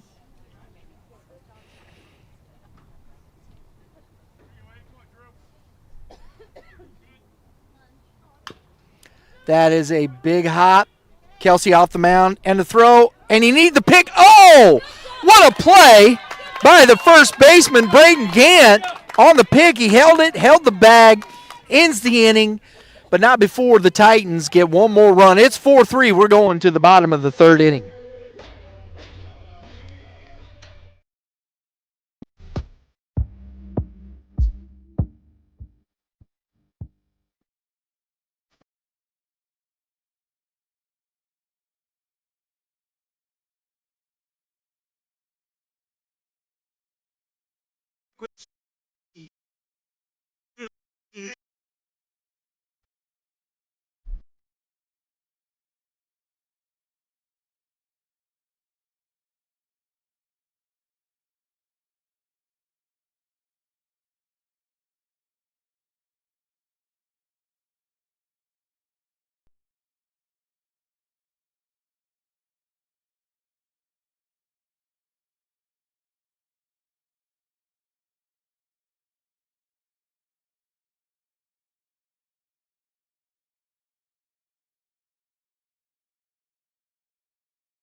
Leading off the Wildcats, shortstop, number 8, Fields Flourish.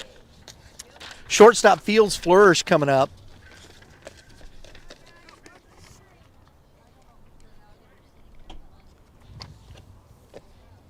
Had a nice game defensively.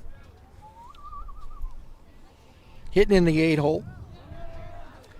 And we got an HBP right off the bat there. Number 10, Jordan Peck.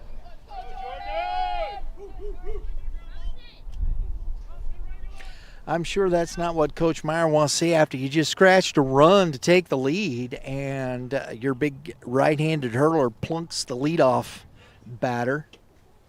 Brings up Jordan Peck. Squares the bunt, takes a strike, throw down. Not in time. That's correct. Safe call. 0-1 to Peck.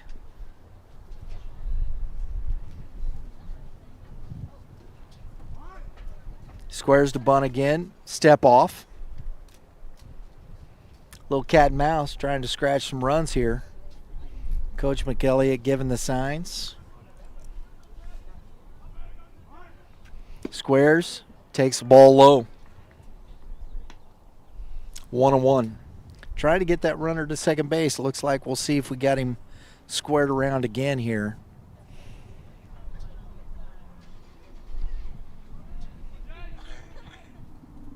Again, and ball 2. So, not coming in the zone here.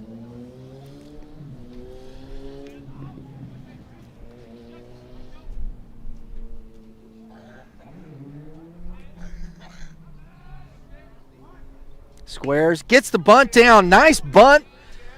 Conlon there for the out. Nice job by Peck getting that bunt down. Gets the runner to second with 1 out.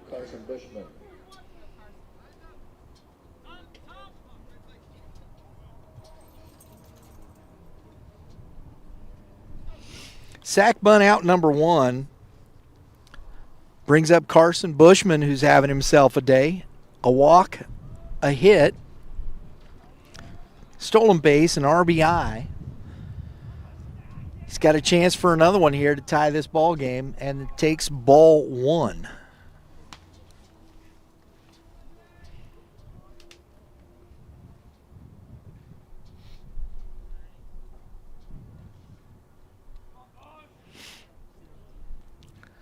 Bushman, the senior, takes a strike.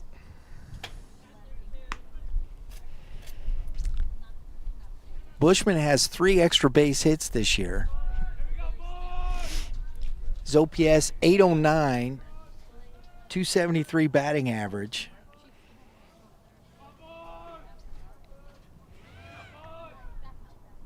And lines one.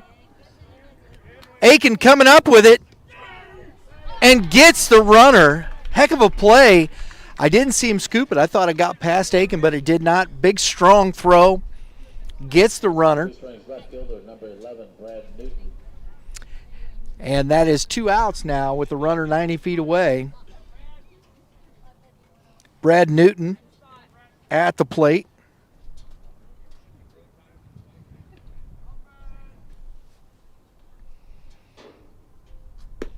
Curveball, strike one.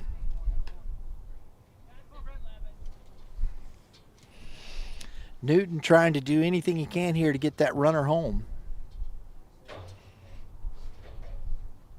Oh! And that's the third hit batsman here for Conlon. That one sounded like a thud.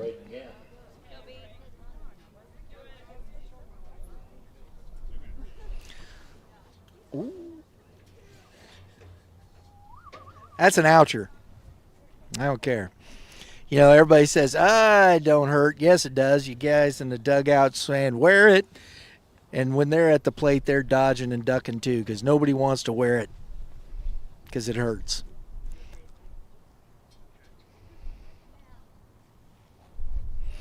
Braden Gant, big opportunity here, 2 on with 2 out, first and third. Gant, a big bat here for this Wildcat team, takes ball 1. This is the guy you want here. These next 2 guys. These are your RBI guys right here. Ooh, to the fence. Here he comes, and the throw is not in time.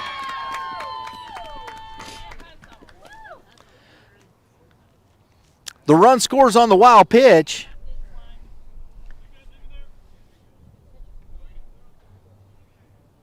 And we have a 4-4 ball game. 2 balls, no strikes to Braden Gant.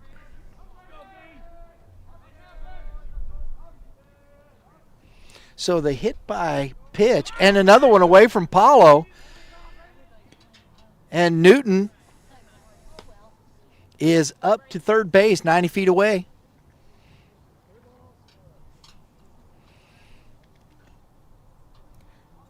Three and 0 to Gant. Barrett Jones on deck.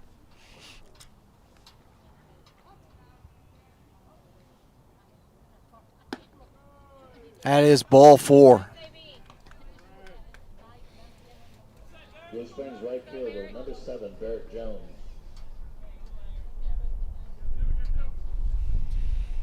First and third, 2 outs, tie ball game now.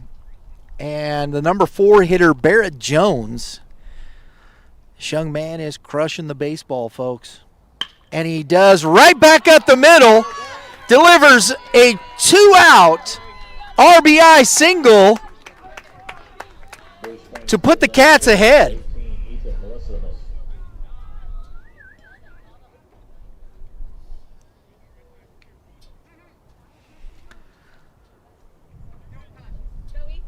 So the Wildcats taking advantage of the 2 hits batsmen in this inning.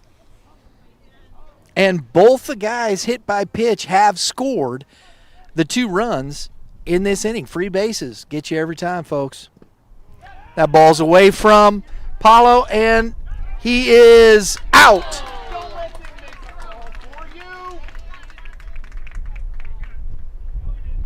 And so that ends the inning.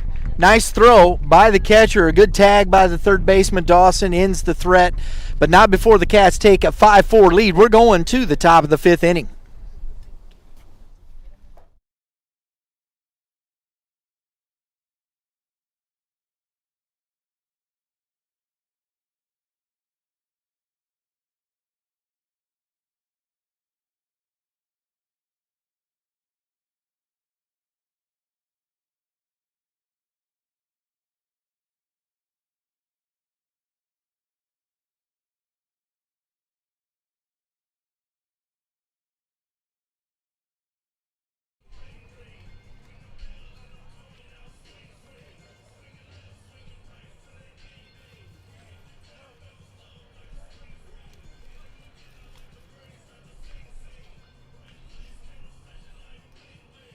Folks, we want to give a shout out to one of a group, a non-for-profit organization in the St. Louis area, St. Louis Youth Sports Outreach. A group of guys, they're friends from high school that run this, starting with Billy Mayhall. And we're going to be part of an equipment drive. What they do is they have a store, basically. They open up for kids who want to play sports but necessarily can't afford the equipment. They get equipment donated from all kinds of areas, new, used, it doesn't matter.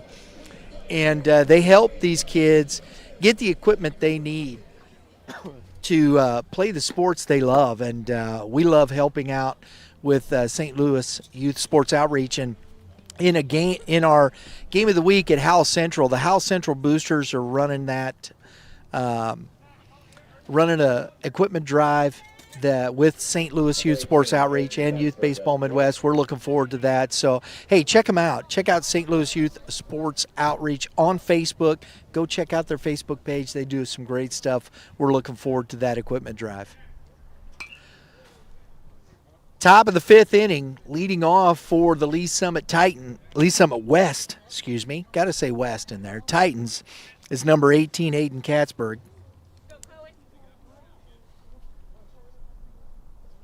Fouls it back. It's strike one. Cohen Kelsey back on the mound. 1 ball, 1 strike.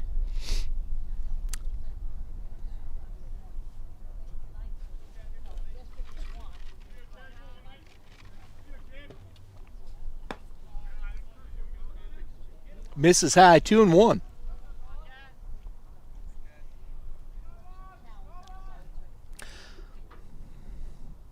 The wind seemed to slow down a bit. We're thankful for that. And that's a strike on the corner. Good pitch. Kind of froze him. I think he was looking for the off speed there. 2-2.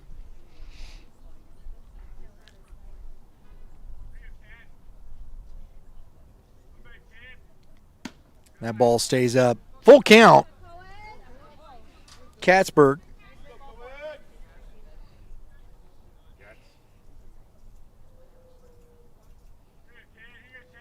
He's 0 for 1 today. He's got a base on balls and a run scored. Fouls it back into the fence.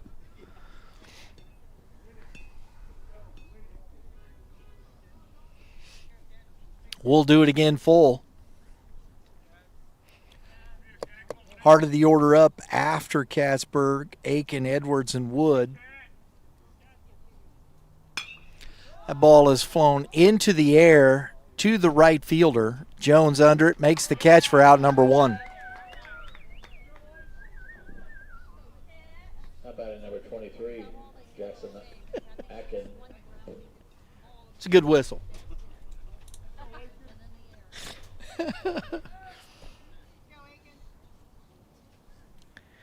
They have pitched around Aiken pretty well. That first at bat, he almost got one, pulled it too foul. He had hit it out of here and then flew out to the right fielder. They were cautious with him on a base on balls, and now he's up with the bases empty. 1 out here in the top of the 5th.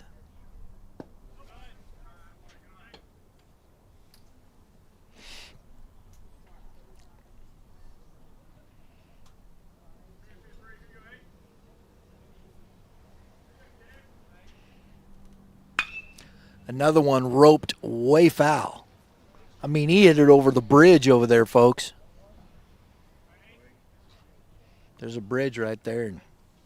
Yeah.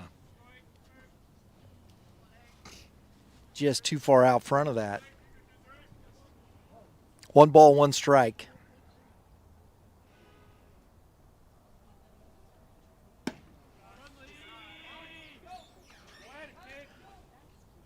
Two balls and a strike. He doesn't chase. I like the plate discipline by Aiken. He's not. He knows where he's looking for a baseball. Curveball hit foul down the line. 2 balls, 2 strikes.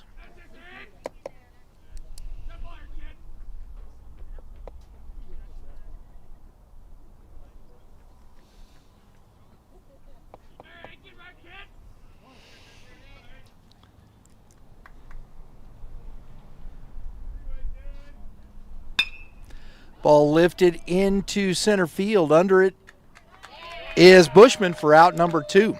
Got him right off the end of the bat there. Good pitch by Kelsey. 15, Dawson Edwards. Not out of the woods yet.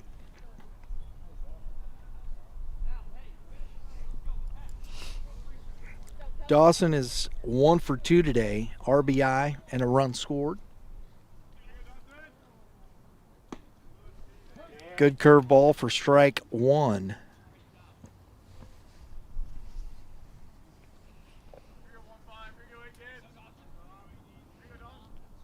Fastball popped up.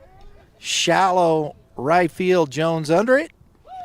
Out number 3. That's a 1-2-3 for Cohen Kelsey, and we're going to the bottom of the 5th inning score, 5-4 Wildcats.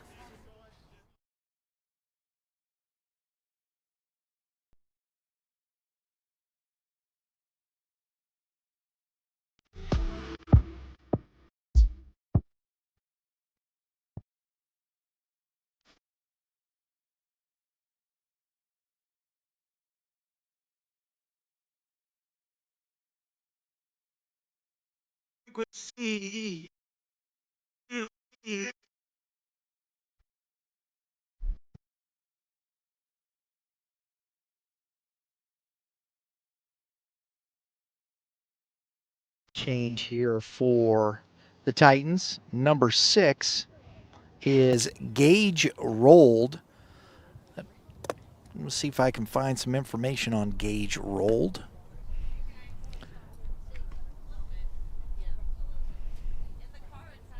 Don't have too much there, so we're going to see. Lefty, Gage Rolled there. Gage Rolled is a pitcher going to State Fair Community College. State Fair's got some pretty good program going there. So look forward to seeing this one win. That's the stint there, but senior, 5'11", 180. And he's going to face off against Melicinas, Kraft, and Trueblood here in the bottom of the 5th inning.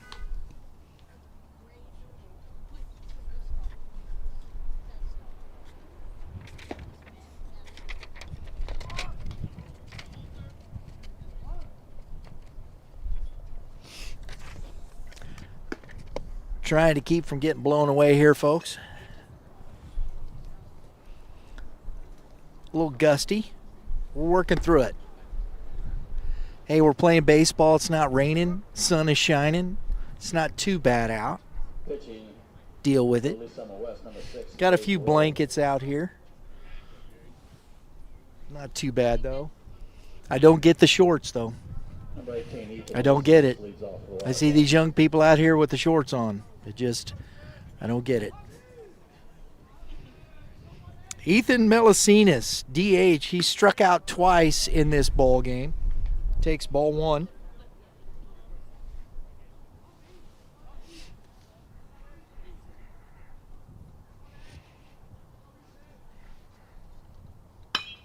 That's line to the center fielder on the run and not going to get there. Hops away from Wood, and on the fly, Melicinas diving into second base with a hustle double to lead off the 5th inning for the Wildcats. Blue Springs catcher number 3, Logan Kraft.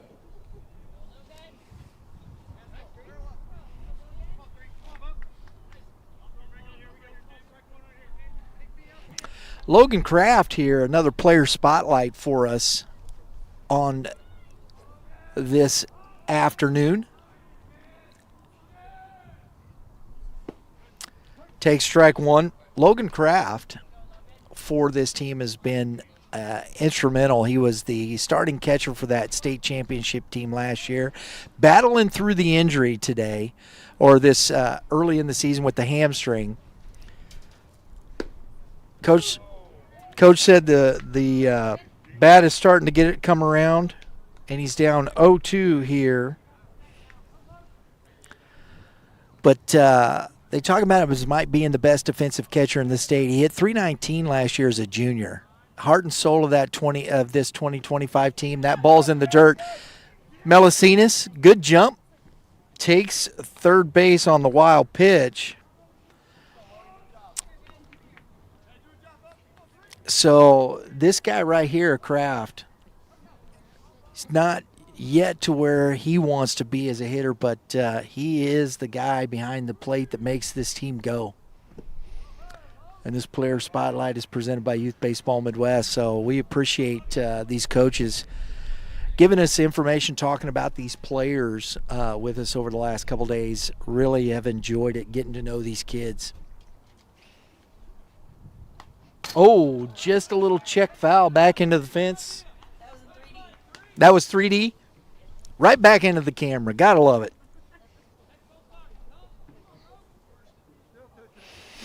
I would have caught it with my teeth. 2-2 to Logan Kraft.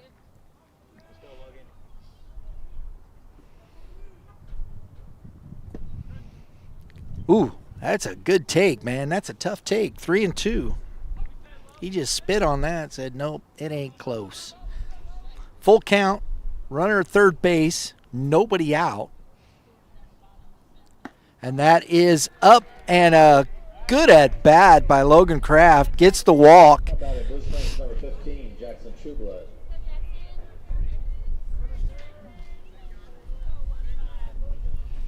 Courtesy runner for the catcher, number 9.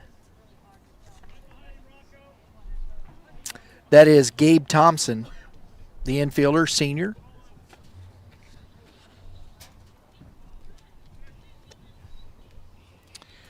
Trueblood now.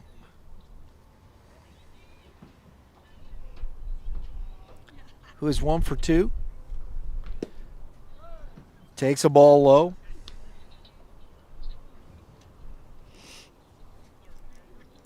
Gold looks pretty good. Pretty decent fastball. Kind of a 3/4. Slings it at you.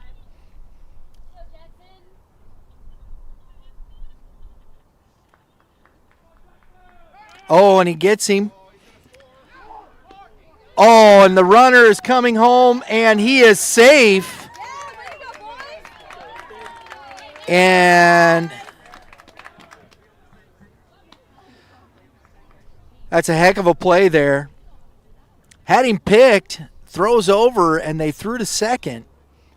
And the runner took off as he threw to second base, and the run scores. 6-4 now, Wildcats. Runner advances to second base.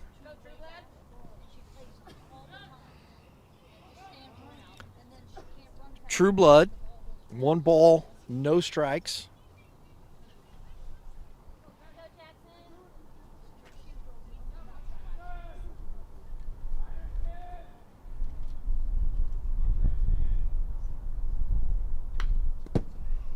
Foul back to the fence. And this is what we had talked about. Coach Meyer was alluding to with his team as being young and making some mental errors that have cost them some runs. And we saw that there where the first baseman goes to second base. There, knowing the runner's at third. We got time called. And even the strong throw from Aiken at short just wasn't in time to get him. That's outside. 2 balls, 1 strike.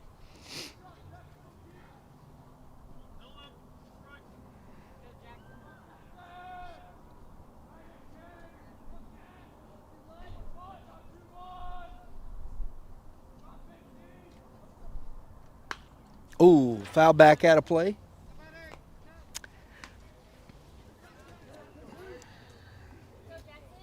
Two and two. I must have parked in a good spot, guys, because we haven't got hit yet.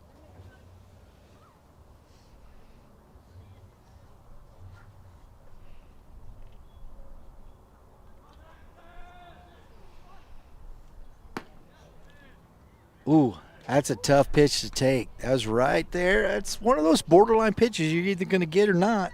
and Blue didn't get it to him. So 3-2. That was close.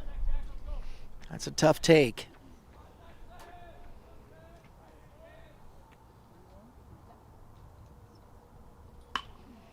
And that is flared and down for a single in right field. Coach Mc Elligott holds the runner as the right fielder, Grauberger, was coming up. Made a nice play on that. Now batting Blue Springs number 8, Fields Flourish.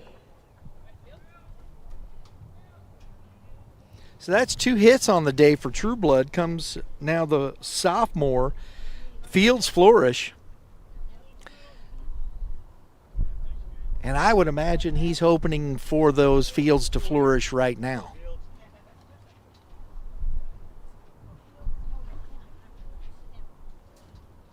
Couldn't help it. My crew in there is going, are you kidding me?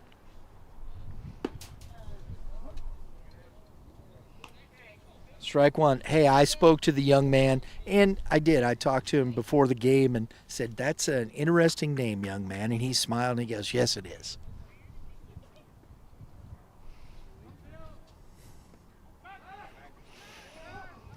Oh, no, they caught the runner. He slipped and fell.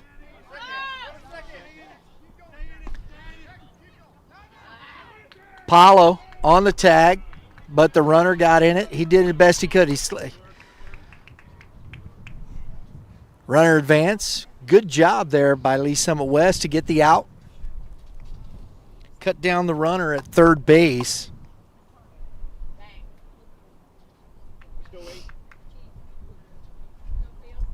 That's out number 1.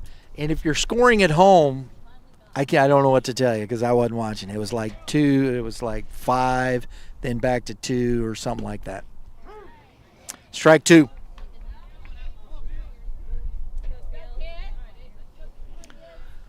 No balls, 2 strikes. I think the third baseman was in that 5, 2. Maybe the pitcher came in. I'm not quite sure. Oh, on the swing. And that's an out.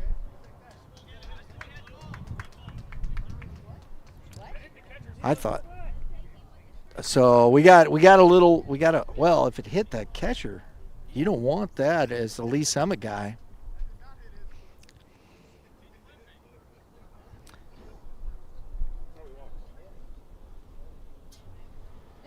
Well, I'm not quite sure of who's arguing what, but if it hit the catchers, yeah.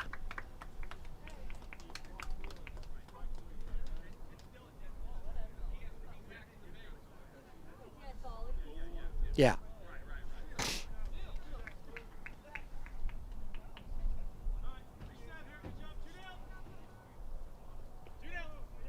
It did hit so what they're saying is it hit the batter, but he swung through, so that is a strike and a strikeout, and boom, but the runner has to go back because it is a dead ball. That's good officiating right there. Good job, guys. So 2 outs now.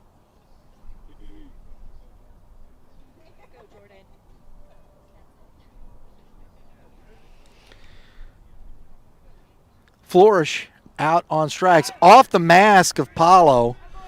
That's a tough one on the catcher there. That ball bounced way in front of the plate. Jordan Peck up. Ball 1. Trueblood now at third base on the wild pitch. Ground. Oh, line drive through. That is a heck of a job by Jordan Peck with 2 outs to get that runner home. A 2-out RBI single. That's center fielder number 2, Carson Bushman.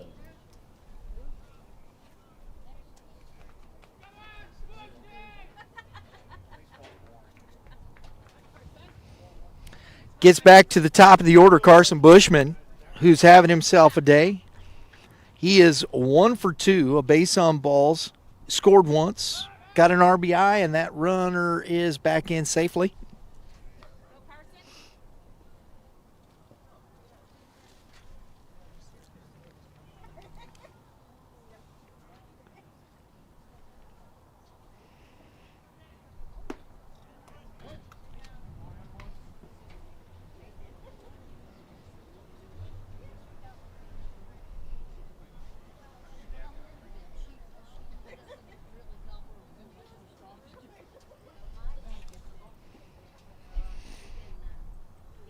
That's up 1-1 here to the leadoff hitter, Bushman.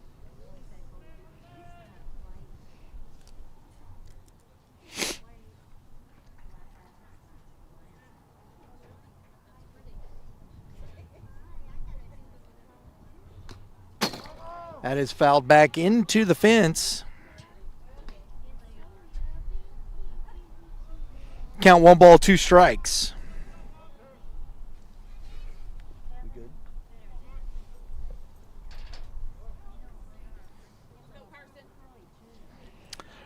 Brad Newton on deck. And that ball is up. 2-2.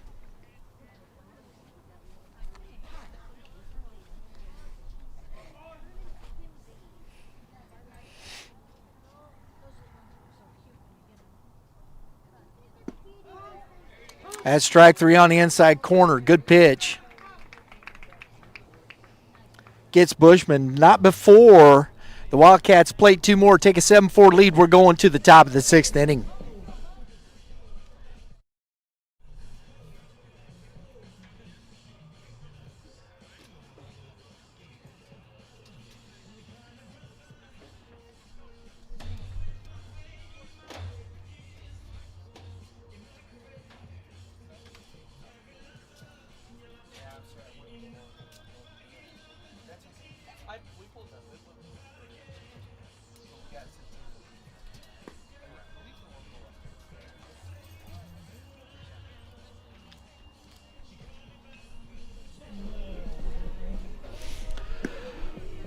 Folks, want to give a shout out. We've been working with American Legion Baseball for the last 3 years, and this year it is the 100th anniversary of American Legion Baseball in the United States.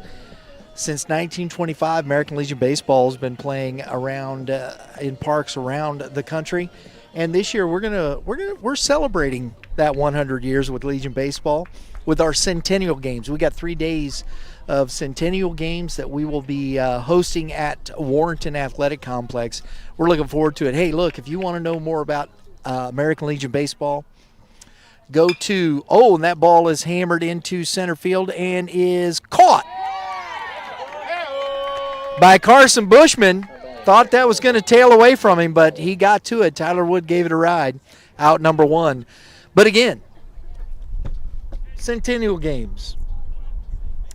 1 pitch, 1 out, baseball economics. Kelsey's continuing to get it done. Go check out MissouriAmericanLegionBaseball.org, MissouriAmericanLegionBaseball.org if you want to know more about them. Kelsey settled right into this game. He's given up 4 runs here.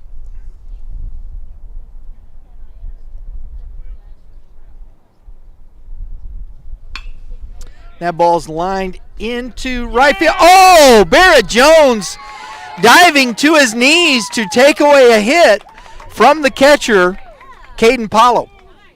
Titans left fielder, number 10, Hayden Sharp.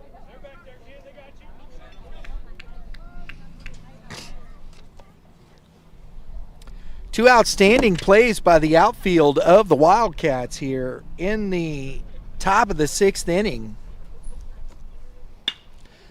Ground ball, 1 hopped. Fields flourish. That young man at shortstop has got some great hands, showing off the defense again. The sophomore. We're going to the bottom of the 6th inning. 1-2-3 inning, 7-4 Wildcats.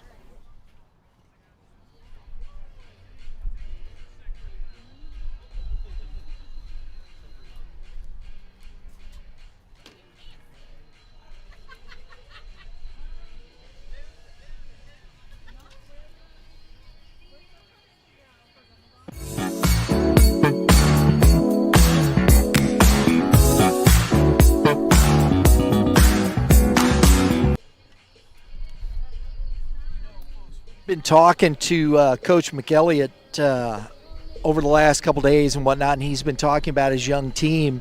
And the one thing that he'd said is the errors that they have had on defense that have cost them, some runs and probably some of the wins. But today, This young team is flashing the leather. Some stellar plays in the outfield, and I really tell you, this young man at shortstop, the sophomore, is impressing me, making some nice plays. That is not an easy play. That ball was hit hard, one hop skipping off the turf, and just like he's done it his whole life since kindergarten, makes that nice play over to the first baseman for the out.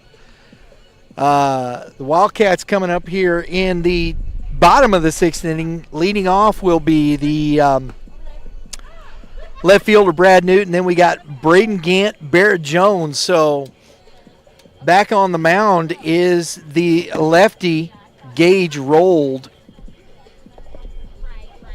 We appreciate you joining. If you like what you're seeing, we've got podcasts. We got some great stuff. As always, Youth Baseball Midwest is produced by Red Earth Productions LLC out of St. Charles, or actually O'Fallon, Missouri, St. Charles County. Same thing, right? Yeah. But we do appreciate you being here with us. If you like it, hit the like button. Share it out with your friends. Subscribe. We've got great podcasts. Our Baseball 101 with Darren Sissel. We've got the Hitting Zone podcast with the big dog, Mitchie the Kid. And we got some really fun stuff. We got some our baseball talk show we got coming up Wednesday morning, and we're starting a new one on the Illinois side with our good friend Diego Solares. We're going to be talking some high school baseball from the Illinois side, and looking forward to that in the coming weeks. That'll be on Thursday as well. So hit the subscribe button, hit the dinger, get your notifications. Ball one to the leadoff here in the sixth to Newton.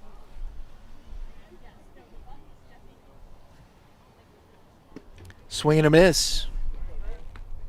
1-1. Good crowd out here on a cool afternoon. Lined into center field, there is Tyler Wood for out number one. Now batting first base at number 1, Braden Gant.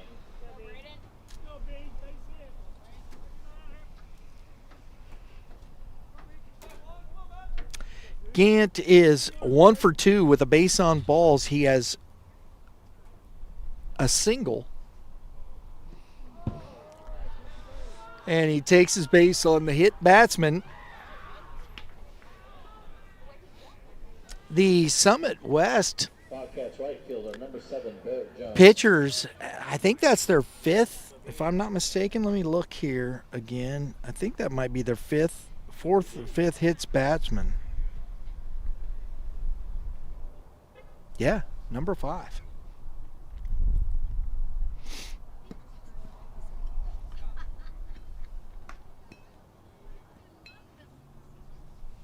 Ball one to Barrett Jones.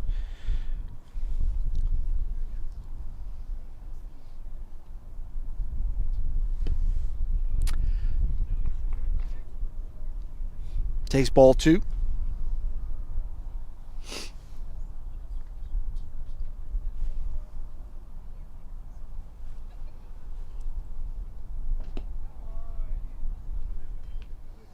And that's 3 balls, no strikes to the 4-hitter here for the Wildcats.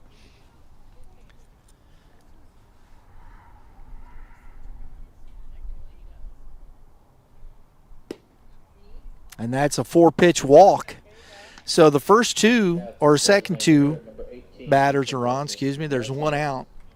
The hit by pitch and the 4-pitch walk. And that brings up Ethan Melisinas. The DH struck out twice, doubled, scored a run.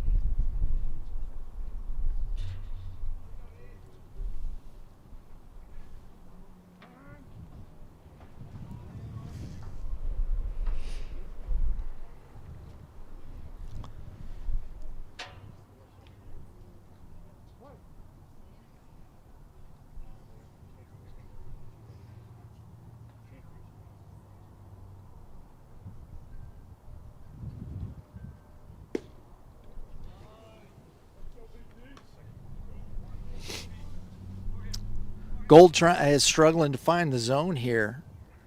Missing away off the plate.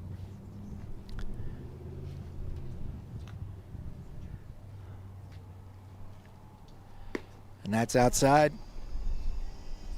Ball 2.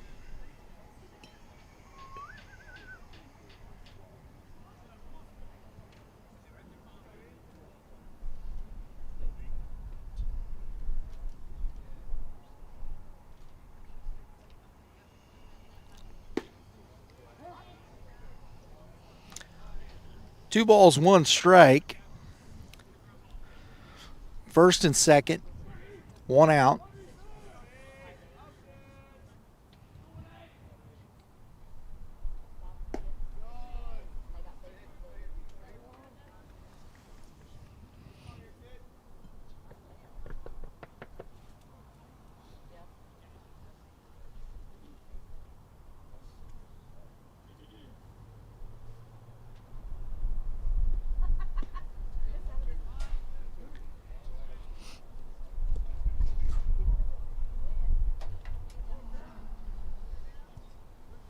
Three balls, two strikes. Wildcats have 10 hits today.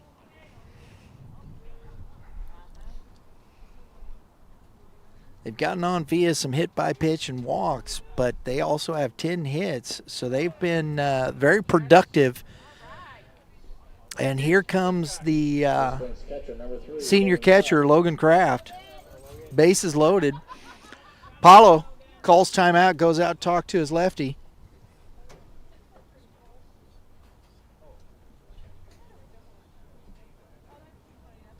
Everybody moves up 90 feet.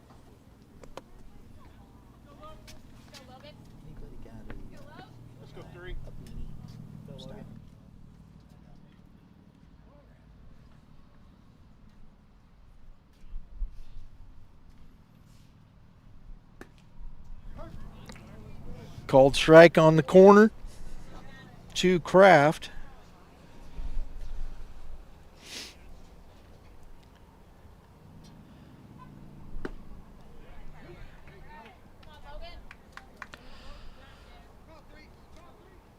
Another slider in for a strike. Quickly 0-2. One out, bases loaded. And that ball is fouled to the coach. We'll do it again.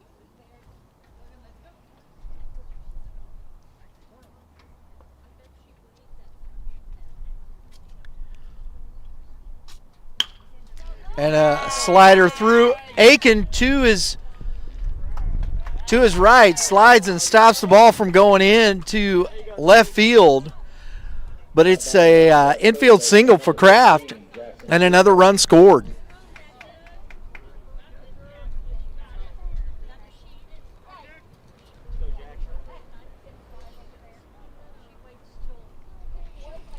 Trueblood now. Courtesy runner at first base, number 9, Gabe Thompson. Gabe Thompson running again for the catcher Kraft. Trueblood takes a strike. Base is still loaded.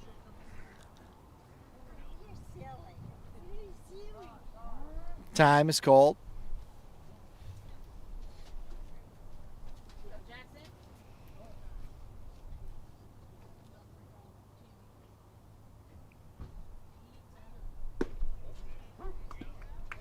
Oh and 2.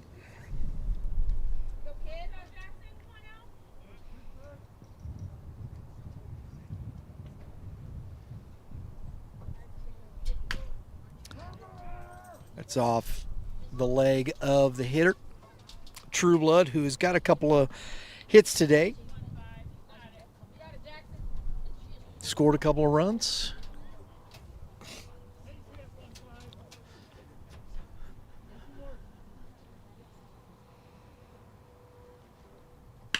And that ball's lined back up the middle. Wood up with it. And station to station again. Blue Springs shortstop, number 8, Fields Flourish. So 2 more runs here in the bottom of the 6th inning for the Wildcats.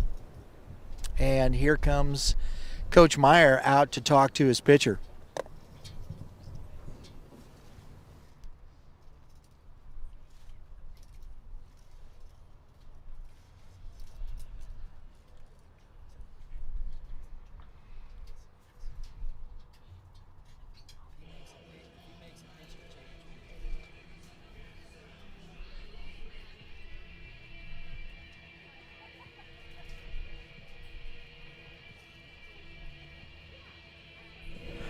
Coach Meyer making the trip. Well, that's some heavy duty music going on right there. All right, so Gold stays in the game. Coach Meyer says what he has to say.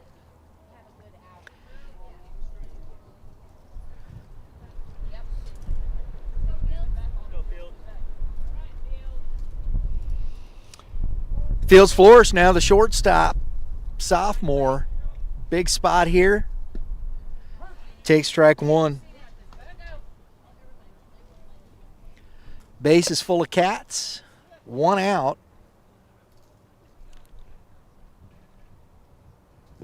Swing and a miss.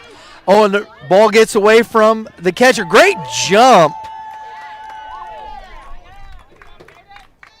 Oh, and he got too far away from the base. Got thrown out. Nice job by Paulo seeing that, recognizing that, and getting the out. But not before number 18, Melisina, scores from third on the wild pitch. Out number 2.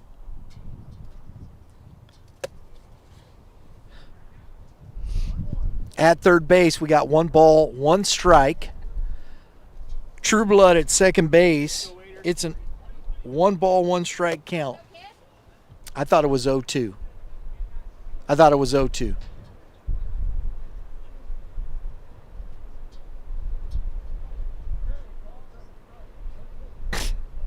Yeah.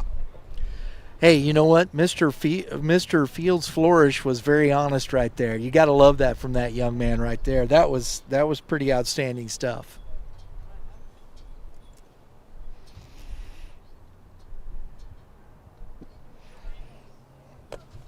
One ball, 2 strikes.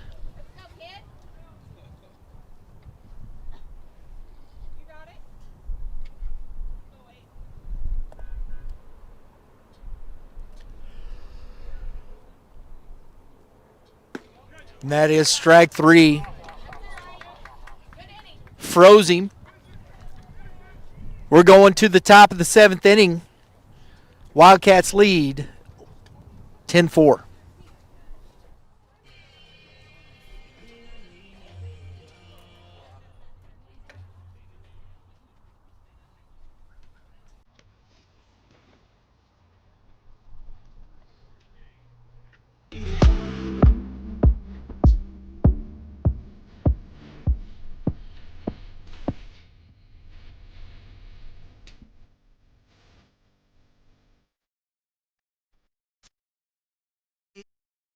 Frequency.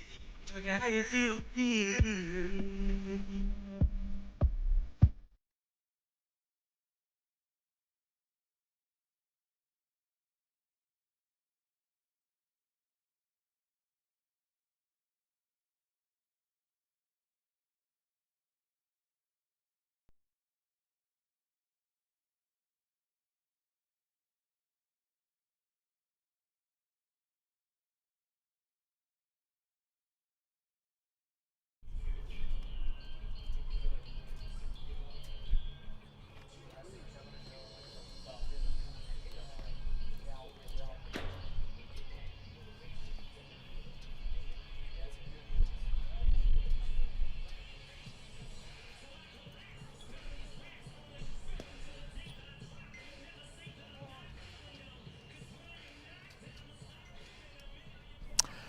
Folks, we always like to, we have a player of the game from each team.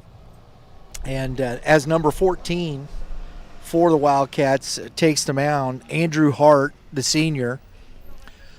Cohen Kelsey pitched a heck of a ball game here tonight, folks. After giving up 3 in the first, he settled in, only gave up the 1 run in the 4th inning, and had a couple of 1, 2, 3 innings and really finished this game off. So we're looking at Mr. Kelsey as our player of the game for the Wildcats, and for these Lee Summit West Tigers, unless something changes here, I really like what the leadoff hitter, number 8, Drew Grauberger, did, both at the plate and in the field. Did a nice job on both accounts. And we have at the plate the DH Cole Record, who is now 0-2.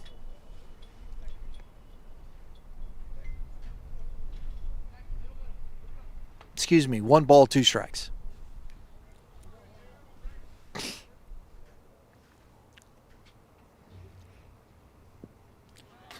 Back to the fence.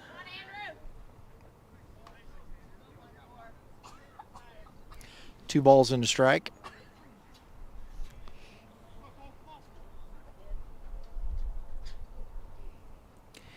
You definitely want Hart to come out here and finish this game in good fashion. Don't give any way here.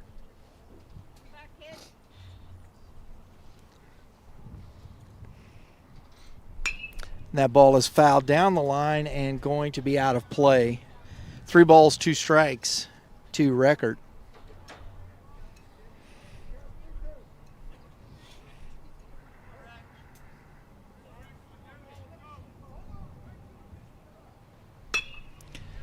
And that is a single, leadoff single in to right field for Cole Record.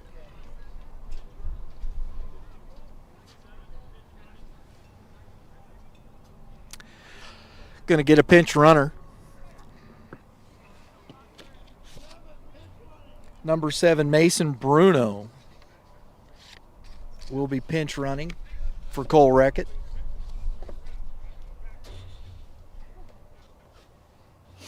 First base, number 7, Mason Bruno.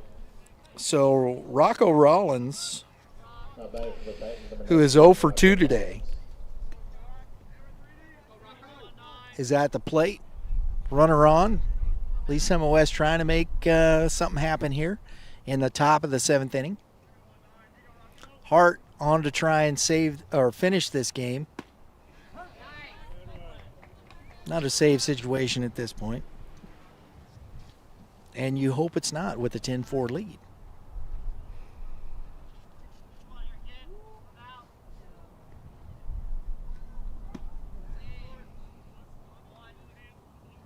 One ball, 1 strike.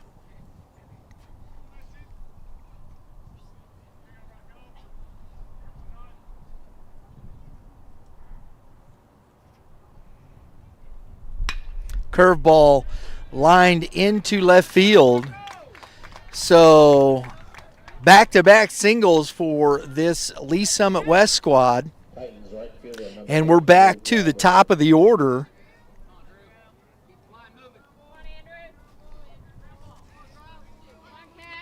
Here is Drew Grauberger, the young man we've talked about as the player of the game. This young man has done some damage today. He's 2 for 3. Run scored. Stolen base.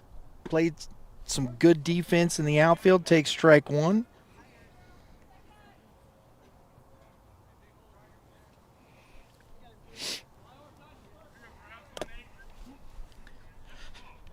And a balk is called. Moves the runners up 90 feet.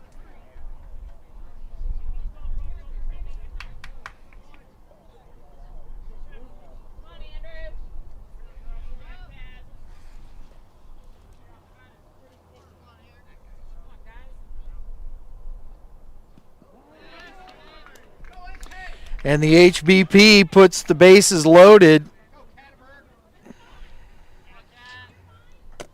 Second baseman, number 18, Kraft out to talk to his right-handed pitcher.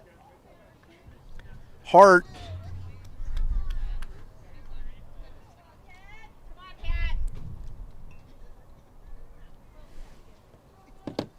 struggling.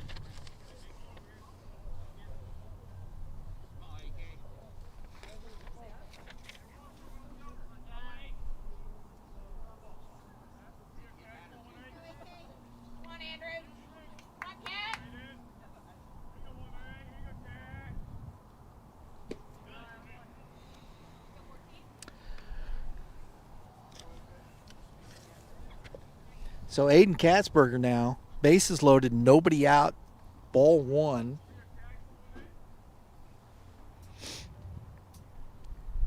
Fastball. 1-1.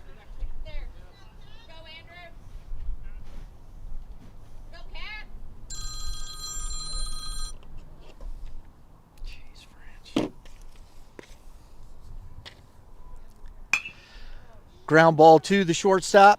Bobbled by Fields. We've talked a lot about the young man, and he bobbles one here. How about at number 23, Dawson Aiken? And that's a run scored on the air.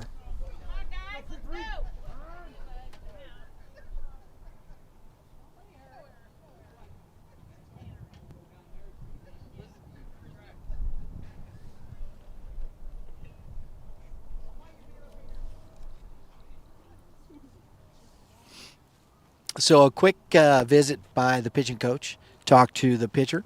It is a 10-5 ball game at this point.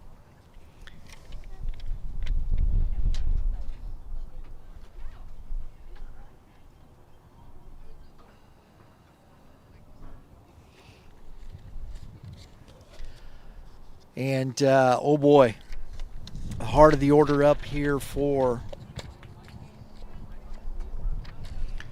this Titans squad with Jackson Aiken, bases loaded, and the wind is still blowing out, folks. This is not, you're going to have to be very careful with this young man. No place to put him.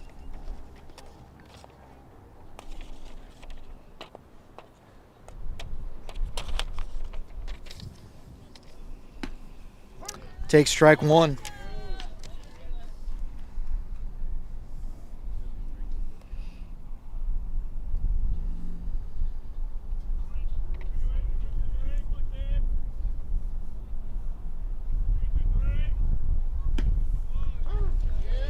Two strikes.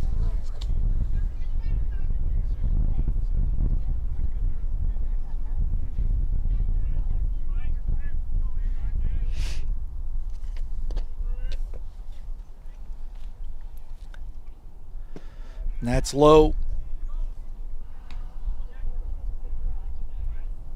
One ball, two strikes to Aiken. Bases full of Titans, nobody out. It's a 10-5 ball game right now.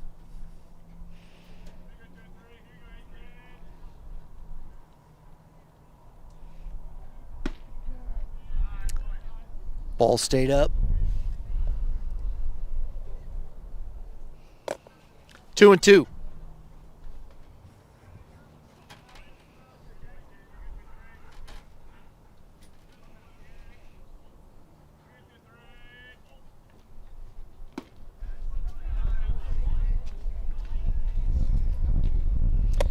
So after getting ahead 0-2, he's curveball, curveball, curveball, and it is a full count.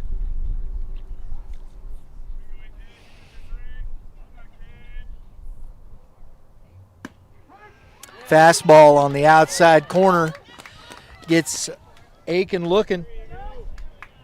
How about at number 15, Dawson Edwards? That's out number one.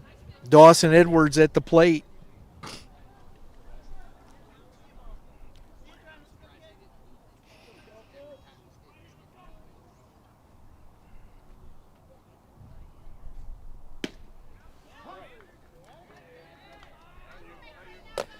Bottom of the zone, strike one.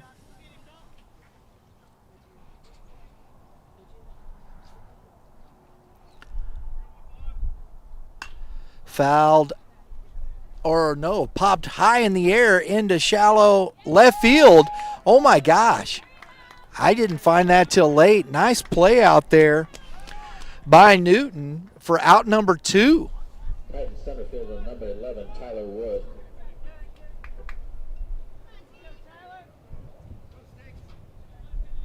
I thought that came off as bad foul, folks. Tyler Wood, 2 outs.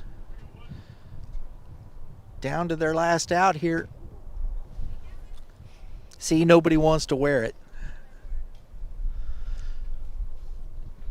Ball one.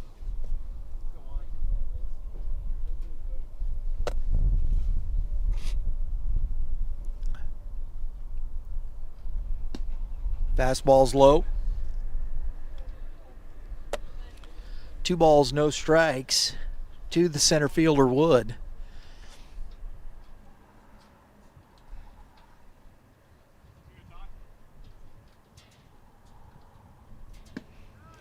That's a good pitch on the corner. 2 balls and a strike.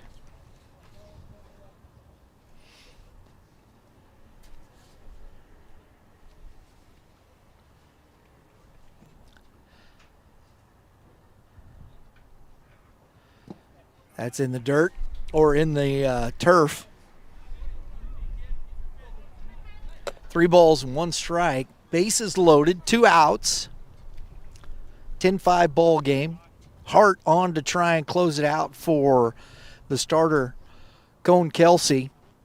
Swing and a miss. That's a big swing by Wood. Full count. Everybody's going to be rolling. 3-2. 2 outs. Bases full of Titans.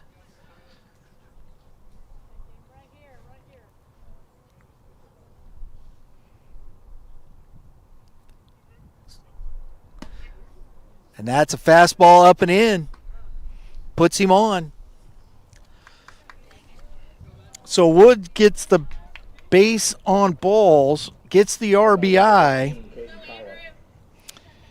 and the Titans are 1 run closer.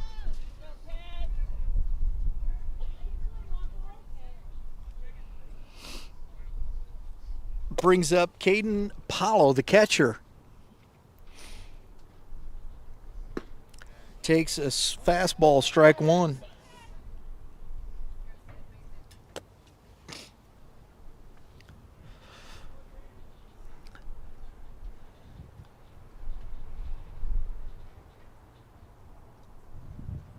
Swing and a miss. 0-2. Titans down to their last strike.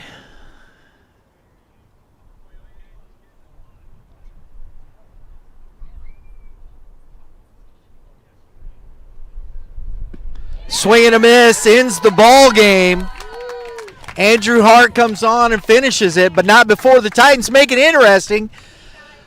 Final score, Wildcats 10, Titans 6. We're going to get to our post-game show here just a second. We'll have our players of the game interviews. You don't want to miss it. Cone Kelsey gets the win, going 6 innings. Giving up 5 hits, 4 runs, 3 base on balls. Doing a nice job after giving up 3 runs there. Settles in and gets the victory. The Wildcats, this young squad, both these young squads, this was a win I think each one of them wanted. And the Wildcats here come out on top and get the victory. We've got our players of the game coming up here. For the Titans will be Drew Grauberger.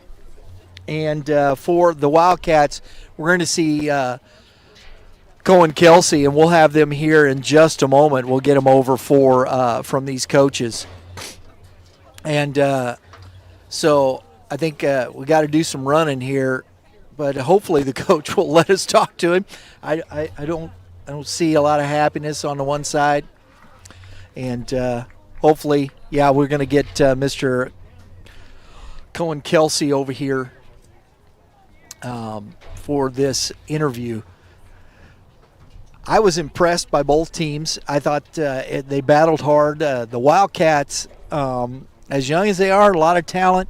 They still got the senior catcher. We got Mr. Hey, Drew, why don't you bring that chair over, bud?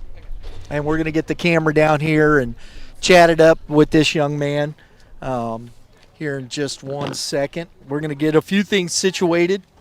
And you need some help there, Drew? You got that, buddy? Okay. Right now, though, we're going to get the camera on him. We got to turn on the microphone, and we'll do that.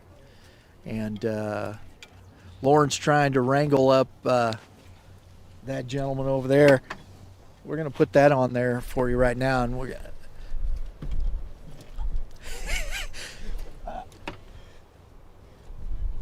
I'm just helping my guy out over here because, we got cords going everywhere, folks. I'll tell you that right now. Yes, we do. And Drew's trying to get all this set up here for us, and we'll get this going here in just 1 second. Thank you, Drew. Why don't you turn towards the camera there a little bit? We'll get this going here. Yeah, because Mama wants to see the pretty face, man. You know, that's the way that rolls. That's the way that works. Yeah. We're going to start it off here, though. Cohen Kelsey, our winning pitcher today. Heck of a ball game, young man. So Absolutely. That first inning. yeah. What were you thinking there when you're like, oh my gosh, what was going on? Just a little antsy. Yeah. Oh, hang on, I got to get your mic on. I'm sorry. He said my mic's not on. That's called user error right there, bro. All right. Now we should be good to go. First inning was just really antsy. I usually try to find the zone. All umpires are different. So. It's still not on? No. Hang on. Well, I've hit it twice. I'm sorry, folks. We're going to get this here just squared away here momentarily. Is it on now? Have we got it? Is this working? Okay. All right. There we go. There we go. Yeah. Now we're going to start from scratch, though. I got Cohen Kelsey here, winning pitcher for the Wildcats.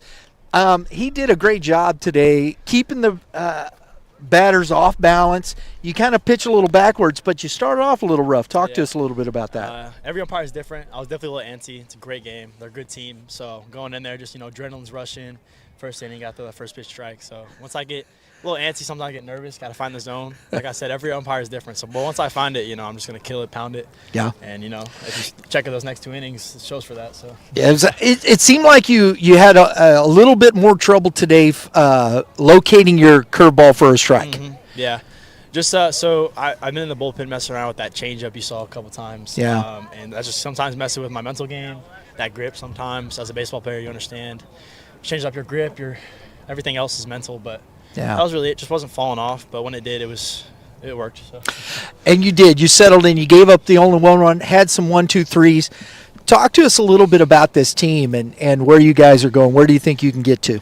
I think we definitely have the potential to get where we were last year. Of course, that's always the goal. We're the only team in Missouri that can repeat, and that's our motto all year.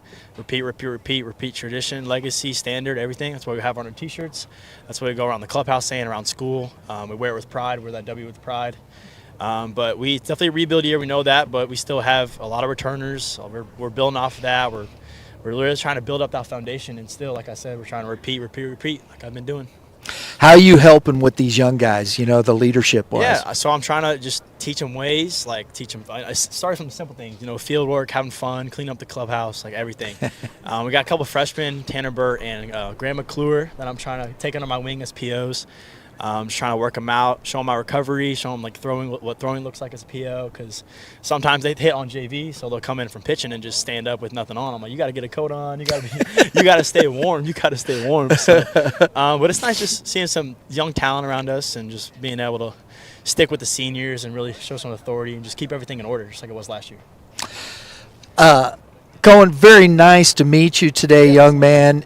Enjoyed watching you pitch today. Congratulations on the win. Thank you so much. And our player of the game, we're going to get a pick here. She wants to get a pick. I got to get the glasses off. Yeah, you can put that down. Put that down.